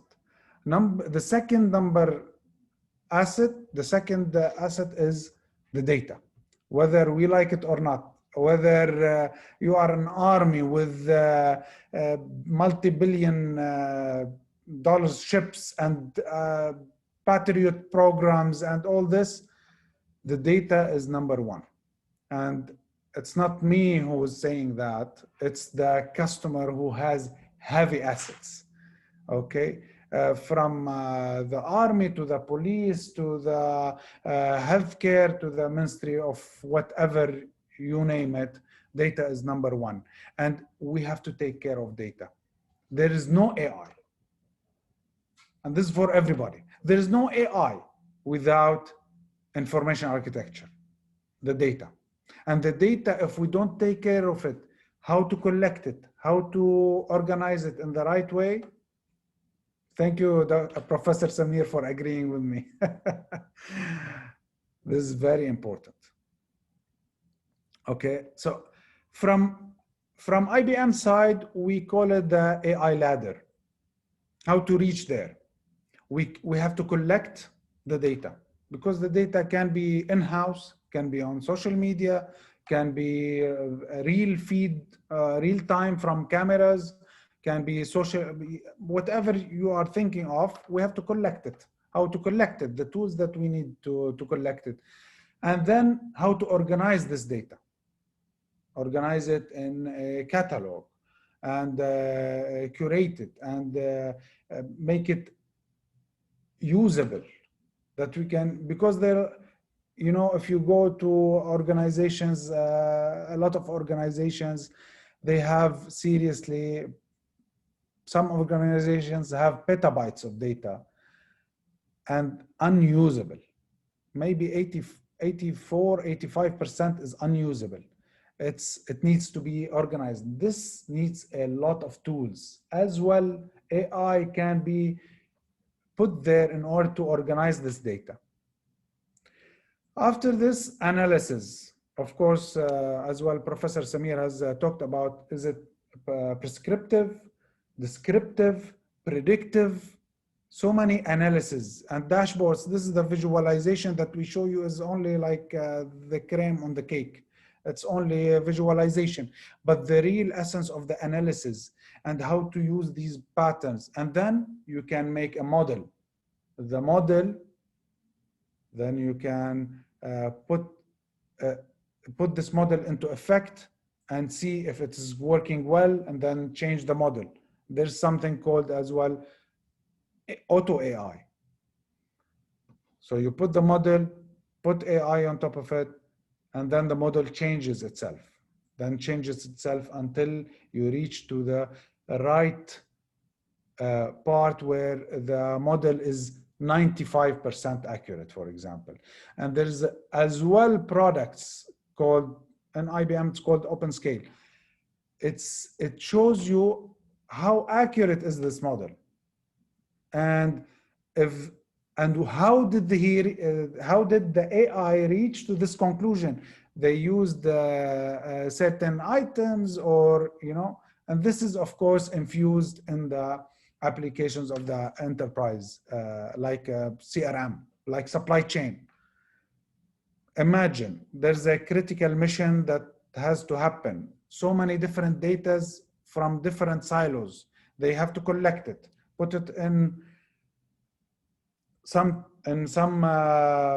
whatever data center or virtually, and then analyze it, then infuse it into the CRM in order to, or the logistics, in order to send certain orders to bring more supply of certain things. Imagine all that. This can happen, but of course it has to do with the data. The data is the most important aspect of all that, because we have the algorithms, of course, and we are training the algorithms, but the data is still being ignored. And these are part of the future jobs that people, it's existing already, like admin, data engineer, data steward, business analyst, data science. All this need, if you have kids, or you have kids thinking where to go, this is where they need to be. I don't want to get technical, but I want to tell you just a glimpse of how IT companies are approaching, especially IBM, are approaching AI. So you have structured and unstructured data and sensor, right, like IoT. And then they collect it. So many different tools, like data virtualization. You don't need to bring all the terabytes that is sitting in somewhere. You don't need to bring it all. You just virtualize it. This is amazing tools. Certain things are really advanced, and making your storage much less, making your journey to AI much more effective. Of course, organizing and then analyzing, you can, with IBM, it's much more flexible. You can put it on the cloud, you can put it on private cloud, you can put it on AWS, all this. But I just want to mention that the approach of companies nowadays is like big companies, they are having AI lab, definitely. Some companies, they have data authority, and we are advising in these companies. Some companies have data authority, that how the data should be stored, how they are going to do it, what is the data, and how it's gonna be secured, what are the policies, all this. They are not calling it AI, they are calling it data authority. Imagine how important the data is. And of course, from IBM's approach, we advise our customers to have a platform to collect all this data, to be flexible, to be put it, whether you want, today you are on-prem, tomorrow after 3 years you want to move to a cloud, to have flexibility. We have acquired a $35 billion company called Red Hat OpenShift, just to have this flexibility with security, with that top-notch security. I work with companies, on a final note, I work with companies, especially in this pandemic. Most of the companies are trying to reduce cost. And reducing cost is from every aspect.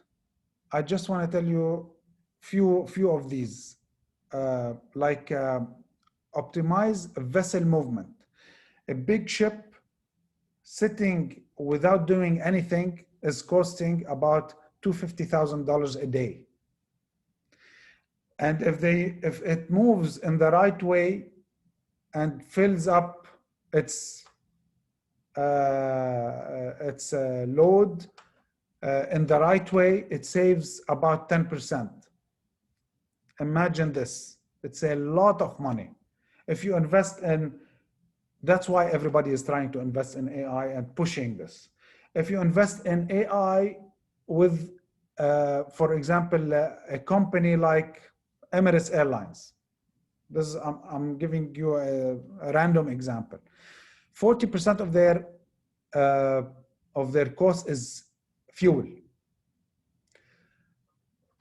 With weather detection and understanding the route of the plane, almost saving 1% of the fuel.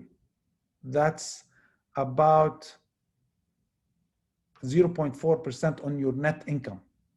That's amazing for a company that makes 3% or 4% as a net income. And now, of course, everybody is losing. But just imagine this, what AI is doing with enterprises. Of course, we are working with police entities for accident detection, so that because some cities, they have full cameras all over, and they detect accident and they give you who is on fault before the police reaches the, imagine this. Of course, now food safety is so important. And I cannot imagine, tell you how many optimizations we are doing on so many different things. Using, of course, AI and starting with the data. This is my presentation, and thank you a lot. I wish if Dr. Bassem, you know, this is, I think this is very important. The conversation should stay, and many people really need to push, especially like you guys, you need to push the envelope in order to put more effort to make the awareness. And I hope Manal's wish comes through with, with Lebanon, if we can do something with technology. But I believe a lot of effort needs to be done in order to have an ecosystem around us to help us. Thank you, guys. Thank you very much, Mr. Salemi, for enlightening us with this sales-oriented presentation about AI. We'll move on now to our next speaker, Mr. Eddie Touma, who is the CEO of Clangu. Eddie actually apologized yesterday due to unforeseen circumstances that he will not be able to join us. But he promised that his colleague from the same company, Johnny Azzi, will represent him. Johnny, hello. Hello, Johnny. Good. Okay, let's start.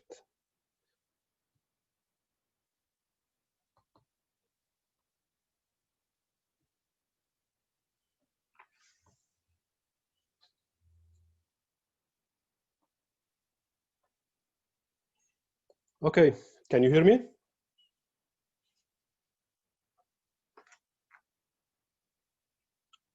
You can't hear me? Yes, we can hear you very well. Okay, good. Hello, everyone. My name is Johnny Azzi, and I'm the co-founder and CTO of Clangu. I'll be replacing Mr. Eddie Touma, the CEO of Clangu. Okay, my presentation is titled Artificial Insanity, where I'll present two topics. The first is why machine learning NLU is a myth. The second topic is an overview of Clangu technology. Okay. Okay, our first topic is why machine learning NLU is a myth. So I'm gonna start with the definition of NLU. Well, NLU stands for Natural Language Understanding, which is the task of full comprehending spoken language, much like humans do. And that's where I'm gonna be concentrating only on natural language processing and NLU, not the other fields. So I'm going to present three technical reasons that clearly show how wrong is the machine learning approach to NLU. Okay. Our first reason is function words. Let's check the example we have. In sentence A, it says, I know someone who writes for the White House. Sentence B, it says, I know someone who writes about the White House. In this example, we can see that the function words are for and about. Well, function words usually are what glues together a sentence and determines its meaning. So in this example, if we ignore function words, then we would be saying the same thing, although these sentences refer to a different someone, as for writing for the White House is clearly different from writing about the White House. Okay, where's the problem is with machine learning. Now, when it comes to machine learning approaches, usually they cannot account for function words because these words disrupt all the probabilities in the model, as those words do not have any significant or meaningful probability. And this is so because co-occurrence probabilities of function words are equal in all contexts. Some machine learning approach went as far as claiming that these words have no meaning, although these words are what determines the final meaning. Another reason, reason 2, statistical significance. Let's check the example we have here. In sentence A, we have the ball did not fit in the suitcase because it is too small. In sentence B, the ball did not fit in the suitcase because it is too big.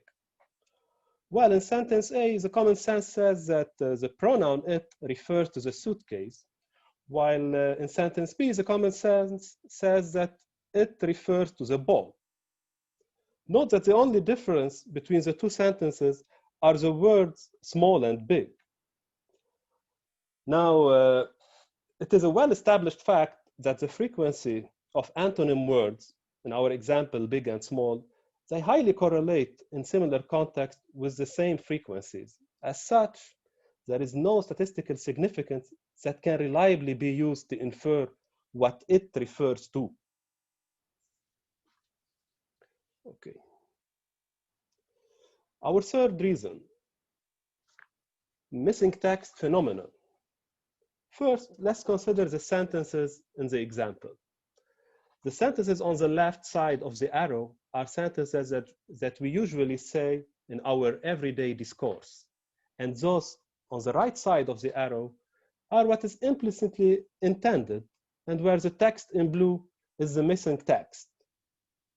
In the first example, the person utters, "John enjoyed the book." What the person really meant is that John enjoyed reading the book. Reading is the missing text. In this example, it is a hidden event in relation in nominals, what we call in natural language. In the second example, the sentence is, "The corner table wants another beer." What is intended is that the person sitting at the corner table wants another beer. This is an example of metonymy. And our third example, the sentence is, "I wouldn't worry about him. John is a rock." What we really meant is that John is as solid as a rock. That we know that this is an example of a metaphor. Okay, note that this phenomenon is not an exception in languages, but is the norm. And it is the source of many challenges in NLU. Now, most of what we call thinking in NLU is about uncovering missing text that is not exactly stated, but implicitly assumed as background knowledge. Thus, ordinary language is optimally compressed. Now, back to the machine learning. Recent research has shown that learnability and compressibility are equivalent, which means to learn a data set, the data set must have redundancies and must be compressible. But if natural language is highly compressed, then it cannot be learnable. Bottom line, machine learning and statistical models should only be used where it makes sense. For instance, machine learning is successful in pattern recognition tasks such as image recognition, classification, search, clustering, and so on. But when it comes to NLU, a different approach is needed.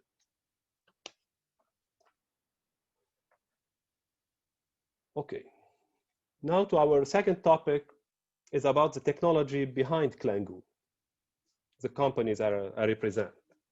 Well, at Clangu, we have developed a semantic engine called Magna. One of the main functionalities of Magnet is finding the aboutness of a piece of text. We will discover as we advance through the presentation what we mean by the aboutness. But first, let's start by diving into the core of the technology.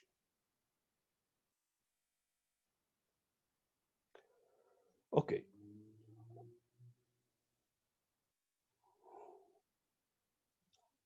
Here on the left, we have the WSD process, known as word sense disambiguation. In the WSD process, the engine tries to discover the meaning behind each word in a sentence. Let's consider the example we have. In the first sentence, it says, I enjoy Jane's company. The word company means the condition of being with another or companionship. While in the second sentence, it says, Eddie's company is growing. The word company means a commercial business. So two different meanings for the same word. Now after disambiguation, each word becomes a semantic concept with a clear, exact meaning that we have it in our semantic network. And for the engine, the word is no longer a mere text. Okay. Now on the right, we have the process of topic creation or topic formation.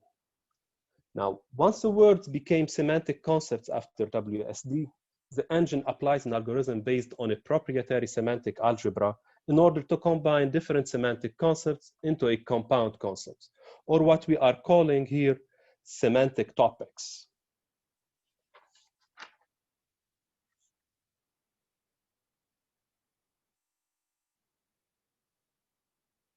Okay.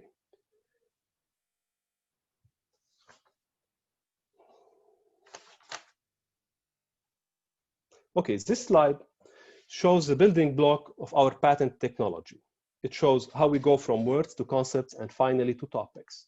We start by words, in this case, company insurance policy. We apply the word sense disambiguation process in order to get the concepts. Here in this case, company is assigned meaning 1, insurance is assigned meaning 3, while policy is assigned meaning 1. Finally, we apply the topic formation process in real time on the concepts and we get the topics. In this case, this topic is company insurance policy with a very specific meaning. You can see here the last one.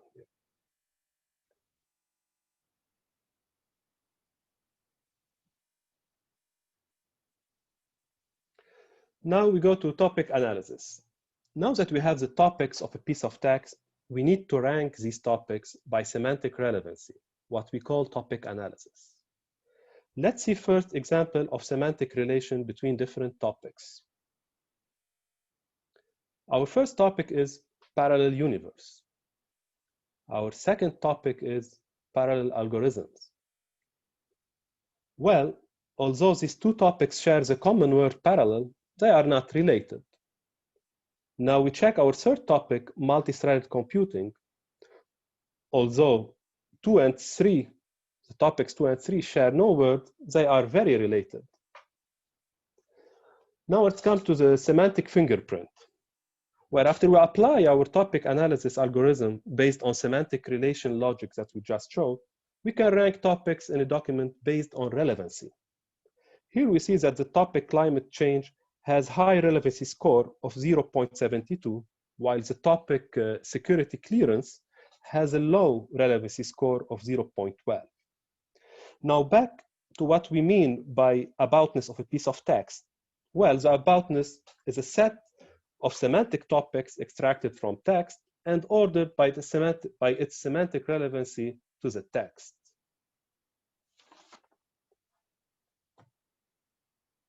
Okay. Now it's going to show semantic matching between two documents. On this slide, we see two documents, A and B, processed by Magnet Semantic Engine. We can see the fingerprints, the scored topics of both documents. Now our technology is capable of matching two fingerprints and generating a relevancy score between the two documents. In this example, the score is 32% match, which is translated to somewhat related in our engine. Comparing text in different languages. This screenshot is from our demo website. You can see it at demo.clangu.com. In this example, we are showing a comparison between two pieces of text written in different languages. The one on the left is in Chinese, while the one on the right is in Arabic. The engine here is telling us that they are very related, although the two documents share almost no words. This example shows the power of semantics and the importance of going beyond keywords into meanings.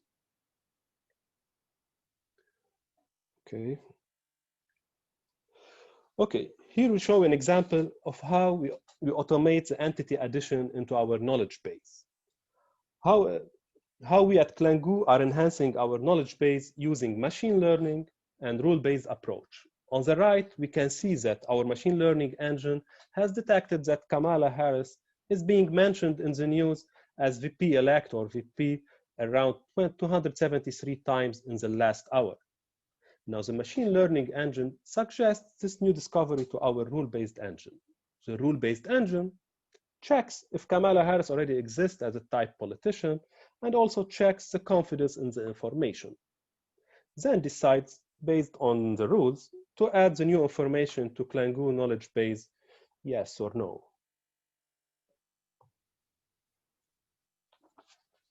Okay. Here is a table comparison with the leading NLP engine. In this comparison table, we can see that Clangu is one of the few engines that uses WSD, word sense disambiguation, and the only one to support over 45 entity types, named entity extraction, and the only one to support over 100 languages. Clangu API demo. You can check our demo at demo.clangu.com, where you can try different functionalities we are offering. Okay, for more information on the subject of NLU, you can check the articles published online by Dr. Walid Saba, a co-founder at Clangu. Okay, thank you very much.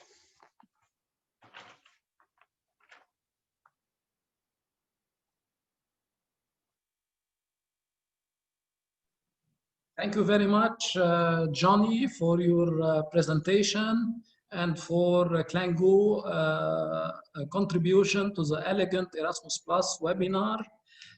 Please pass my greetings to Eddie, and hopefully we can meet again in future academic events. We'll move on now to our next presentation. When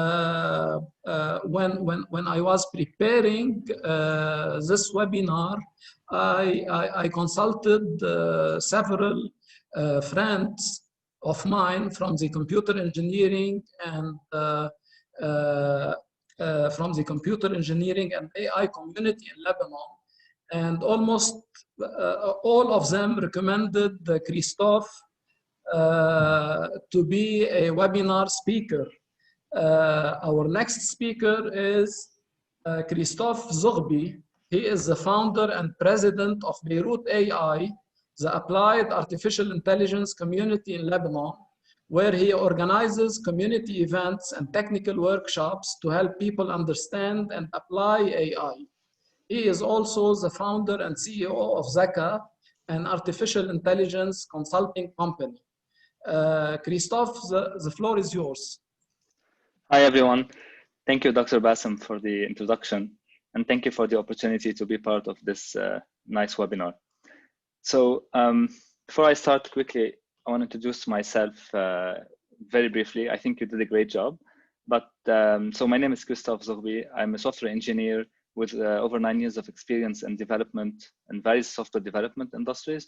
And mainly 5 years ago, I made the switch to artificial intelligence and specifically computer vision and machine learning. I'm also the founder of Beirut AI, which I will talk about in this presentation. And I'm also the founder of and CEO of Zaka. So I'd like to start by talking a bit about automation. We used to rely on animals and human labor to cultivate and to plant the land. And then we invented machines to help us do the job easier and to facilitate the tasks, but we still had to be included in the process. So humans operator were still needed to perform the tasks. But today we have fully automated machines that can basically do everything with minimal human intervention.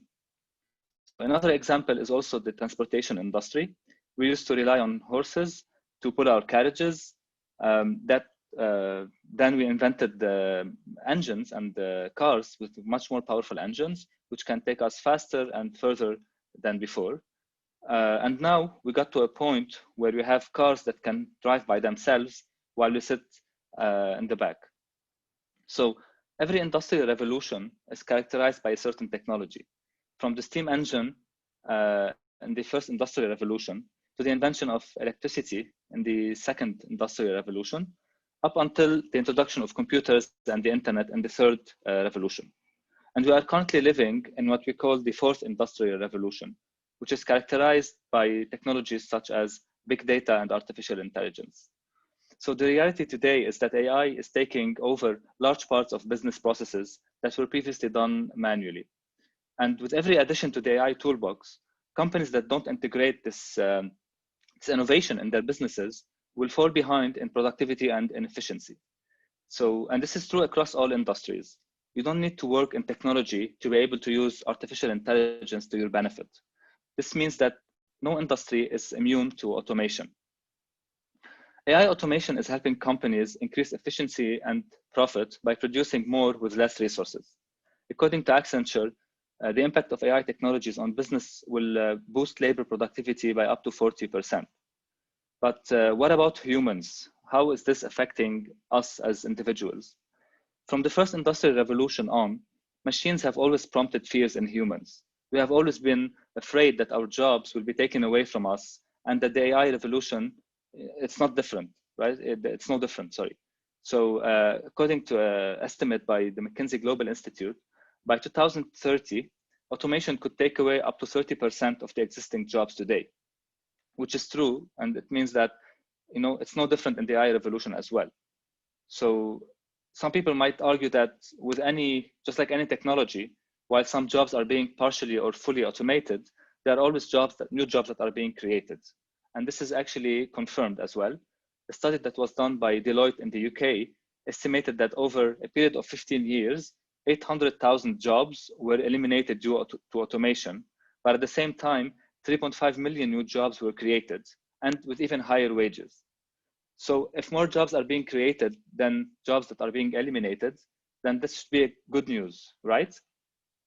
Well, it's not that simple, because automation used to be thought only contained to low-skilled and routine tasks, but now with advances in technology, this is resulting in the automation of more highly skilled and cognitive tasks. So these jobs that are being that are being created require more advanced skills. So the challenge currently is to train and educate workers so that they can develop these skills that are needed to successfully move into the future, jobs of the future. So what are the essential skills for the 21st century that will allow people to succeed in their careers? It depends on who you ask. There are no clear consensus. However, all the experts agree on one thing, is that employees and individuals must always stay in learning mode and must always keep their skills relevant. Everything that we currently know will become obsolete in 5 to 10 years. So we always have to make sure that we don't lose currency.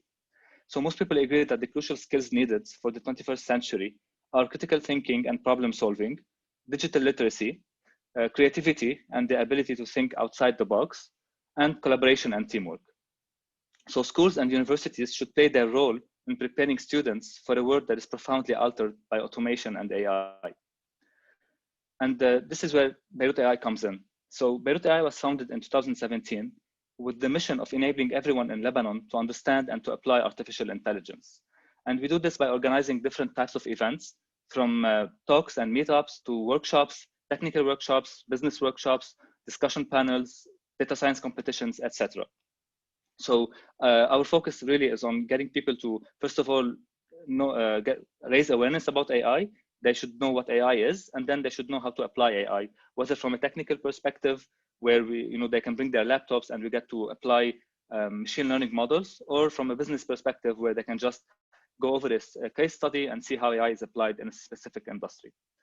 Our upcoming event, if anyone's interested, is the weekend after this one. We're going to have 2 days full of talks, workshops, and different activities around AI. So I highly encourage you to attend. You can find the schedule and the link to register on the website, beirutai.org/AI weekend. I would also like to mention an interesting project that my company Zaka is working on.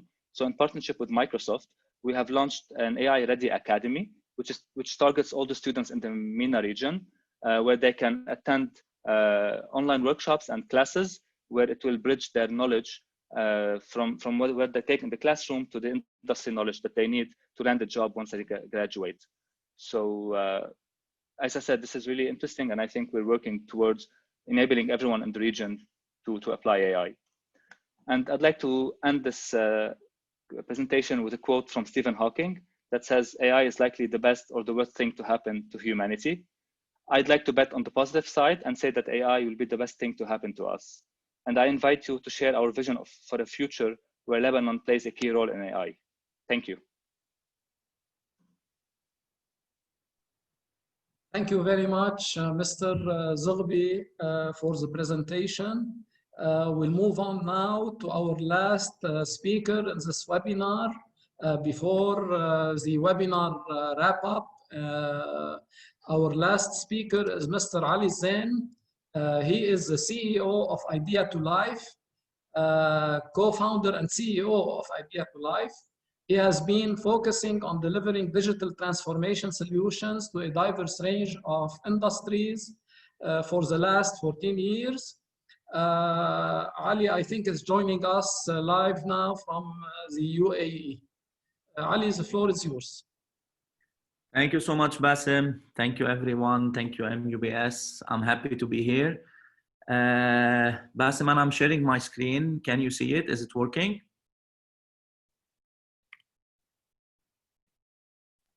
Yes, we can hear you and see your screen very well. Perfect, perfect. I know we're a bit late, so I'm gonna try to make it a quick one.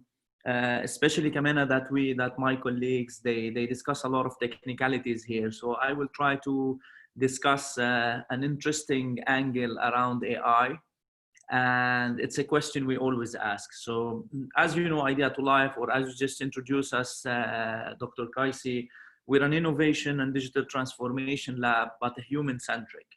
By human-centric, we believe that technology should serve and should elevate human and make their life easier. So the question that I'm always asked is exactly around where Christophe was discussing. But AI is still taking jobs out of a human. AI is replacing human in certain ways. So how would you guys call yourself human-centric and still more or less introduce artificial intelligence and challenge humanity at the same point? So looking at it from this angle, yes, again, I do understand and believe that AI is removing some jobs, and I do believe that is creating more jobs in other perspective. But also there is an angle that I always like to use, which is the IA. And IA, just take on a high level, is not the information architecture that my colleague and friend Maher was explaining. It's intelligence augmented. So quickly, I'm gonna explain what are the two terms and give our attendees a glimpse of how they can look and how they can conceptualize around artificial intelligence. So artificial intelligence today can be used in two ways or forms. One that is building complete and full autonomous systems. And I'm not gonna get into the technicalities because again, we discussed it a lot, and I'm sure that our attendees knows more or less about it. But it's fully autonomous systems where the machine is running everything, updating itself, learning on its own, making better decisions day after the other. The more data we have, again, as Maher explained, the better the machine would work and would operate. And the other side of looking at AI is where machine supports human cognition and support them in making better decisions, but the human is still at the center of the formula here. And that's why, and that's how I would look at it. So I explained why AI is a threat. I'm gonna move on positively of the amount of jobs that artificial intelligence is creating. It's gonna create by 2022, 2 years from now, or a couple of years from now, it's gonna create 58 million new jobs. Yes, those jobs are around process automation, software engineering, product managers, more of the tech kind of jobs, but still it's gonna boost the economy. And a quick note here, I don't know if Dr. Kaisi or of our colleagues remember, and I've never witnessed it, but elder generation can remember the first time elevators were introduced. There was an employee there running the elevator for the people. So you want to go to the 4th floor, 5th floor, so whatever, there would be someone literally, physically working and operating the elevator. No one misses that job today, and we understood that jobs move. Just to give a simple example here.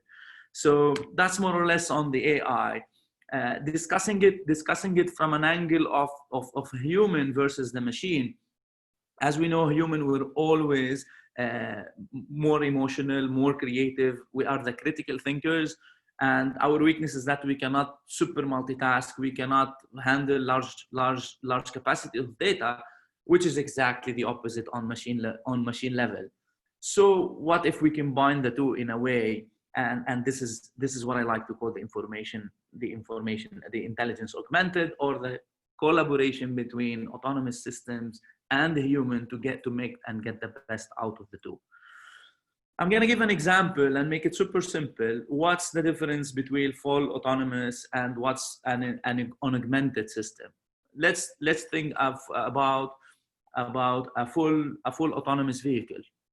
Let's say Tesla car, for example. It's a fully autonomous car that you just ride. It would take all the decisions. However, there is other kind of cars with systems that would wake you up if you fall asleep, or help you take a decision in braking earlier. So you're still the human driving it, but it's helping you. We can give much more questions. Let's say on chatbot support. So I'm at a call center, and by the way, call centers today are the most under the threat to be replaced by chatbots and by autonomous call centers. But let's say sustaining a proper customer relationship, you need the human to be there. You need the human element to stay there for empathy, for creativity, for the critical thinking we said. But then the minute that person calls requesting some support, the minute the client calls, that call center agent can get on the screen more details about the client, more details about the person calling, what he likes, what he doesn't, why probably he's calling, what kind of things he would like to hear at the end. So that human with the machine are able to deliver a better experience. So even though most of the people today would say that the majority or the call centers will be completely removed, I would say no. A big part of it, maybe 70%, maybe 80%, no one knows the number, but with intelligence augmented, we would need to keep the human element there and just make them better using machine. So that's another example and a kind of how to look at full autonomous versus augmenting it. I know it's been a long session for everyone, so I'm not going to give more examples. I'm happy to share my deck after the call, but another food for thoughts to close the presentation is think about when the machines becomes part of us, and that's the next generation. That's the singularity we're going to go. It's not just machine supporting us or machine taking autonomous decision. It's a machine embedded in us, helping us augment our intelligence and take predictive decisions faster, quicker, more data driven. So I hope you like my angle on artificial intelligence and how we can combine it with our human power. And again, thank you everyone for this opportunity. Dr. Kaisi, all yours. Thank you very much, Ali, for the cool and comprehensive presentation and for sticking to the time allocated. Thank you.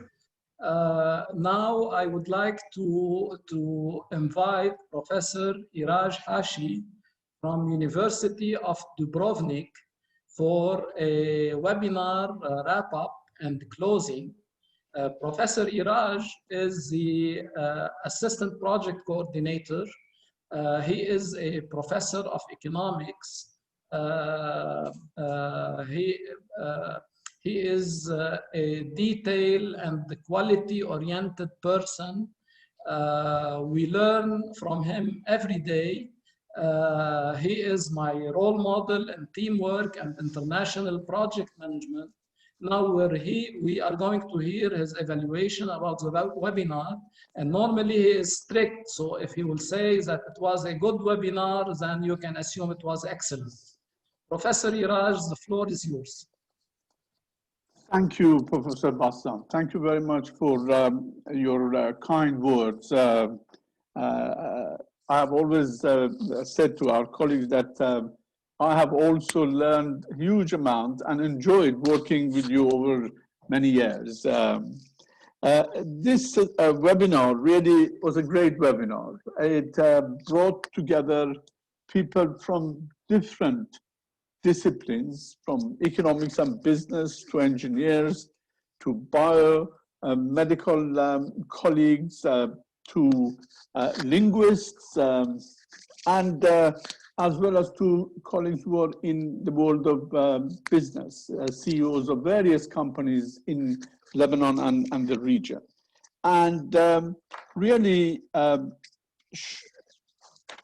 showed the wide range of applications of AI in many areas of life: industry, commerce, agriculture, education, health, and others. Indeed, we even heard an analysis of how Industry 4.0 may lead to the creation of Society 5.0, in which, maybe for the first time, human beings may be at the center of technological development, and how these technological advances would serve the human society and resolve the social problems that have been created in the course of history, and particularly in the course of Society 4.0.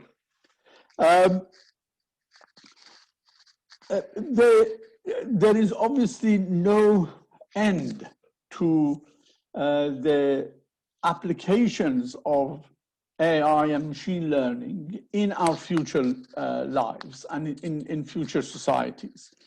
But one issue that was not quite picked up by our colleagues, and I would like to just briefly mention it as a way of wrapping up, is the issue of use of prolific information that's collected through AI, i.e. the issue of privacy. Dr. Haytham spoke about students listening to an online lecture and at the same time being observed by their computer and being analyzed by some computer center. Do they know that they are being analyzed while they're listening to a lecture? And should they know that they are being watched and analyzed? Every movement of their face is being analyzed. Their facial recognition technology, which is developed in all sorts of areas, from policing to marketing. And in a future webinar, we will have a colleague of ours talking about facial recognition in supermarkets, simply to assess whether the consumer likes the look of something or doesn't like the look of something, which is very similar to a student listening to a lecture and being an understanding or not understanding. The issue is whether these people know that they are being watched and assessed or not. Professor Salameh spoke about artificial intelligence recognizing us, but do we recognize artificial intelligence? there is the issue that's important, and I think at least in universities, we should raise it for students, is the ethical issue. Personal information is important, is of great value to companies, to political parties, technology companies, and a range of other agencies, whether it's for profit, whether it's for social benefits, whether it's for security. There are many people who are interested in personal data and personal information. And the proliferation of personal information from social media, Facebook and others, for example, enabled artificial intelligence companies in the UK to target selected groups of citizens and bombarding them with information which partly true, partly untrue. Nobody fact checks these information, but influencing them on how to vote in the Brexit referendum. It is now well established. Was this ethical or not? Well, at that time, nobody knew about these things.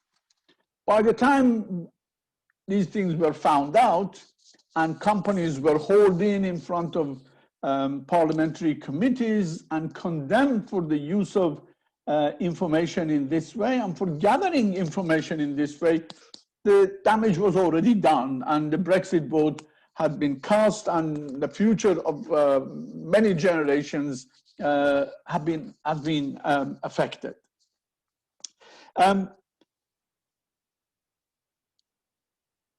Facial recognition techniques based on artificial intelligence and machine learning is another area where a huge amount of information is being collected on citizens without them knowing anything.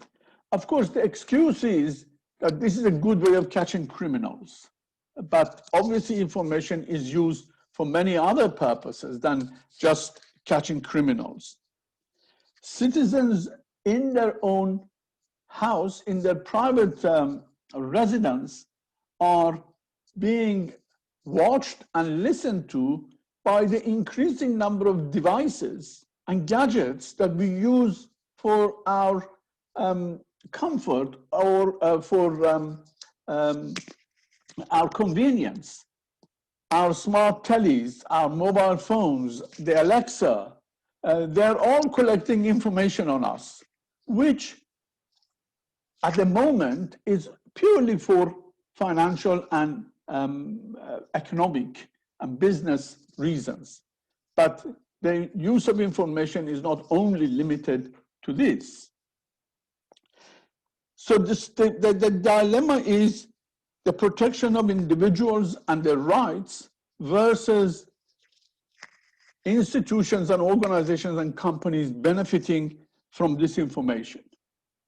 In some countries like China, we heard 300 million cameras are monitoring the citizens in order to observe their behavior and help government rank people and grade people for social behavior, i.e. controlling the population. In countries where the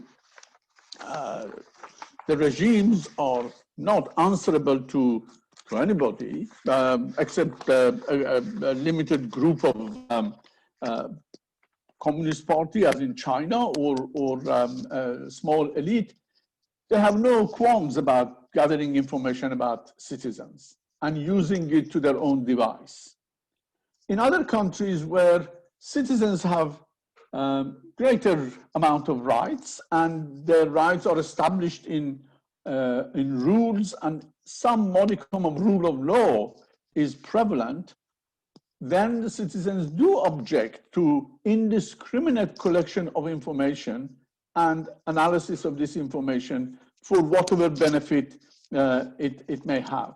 And in these societies, people object to information being collected. So, for example, facial recognition techniques has been stopped in some places. And in other West European countries, it's coming under increasing question whether this is legitimate or not.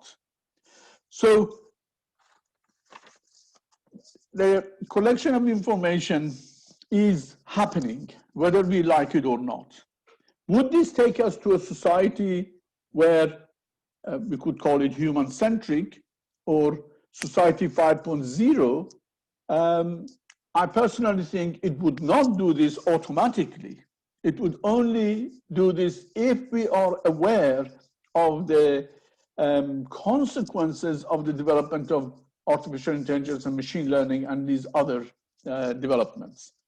This is something we can discuss in future webinars, the ethical implications of these technological developments. I'd like to congratulate first Professor Bassam Qaisi for excellent organization of this webinar and managing it technically, which is a nightmare, especially when you see there are hundreds of people who either for joke or for malicious purpose try to invade a private meeting. But still we managed to continue our session. The speakers were really excellent. All of them made their presentation in the allocated time with minimum disturbance and technical problems, which usually beset these kinds of meetings. So I thank, on behalf of the Elegant Project, I thank all colleagues who made presentations, and hope that these presentations will be on the project website and everybody can see it. I also ask you to complete an evaluation form for the project that Dr. Qaisi will send you. So thank you and goodbye. Thank you very much, Professor Iraj, for the excellent concluding remarks and for your positive evaluation about today's webinar. Great then. Thank you everybody for being here today. I wish you all a very good afternoon and hope to see you in future elegant events. Thank you very much.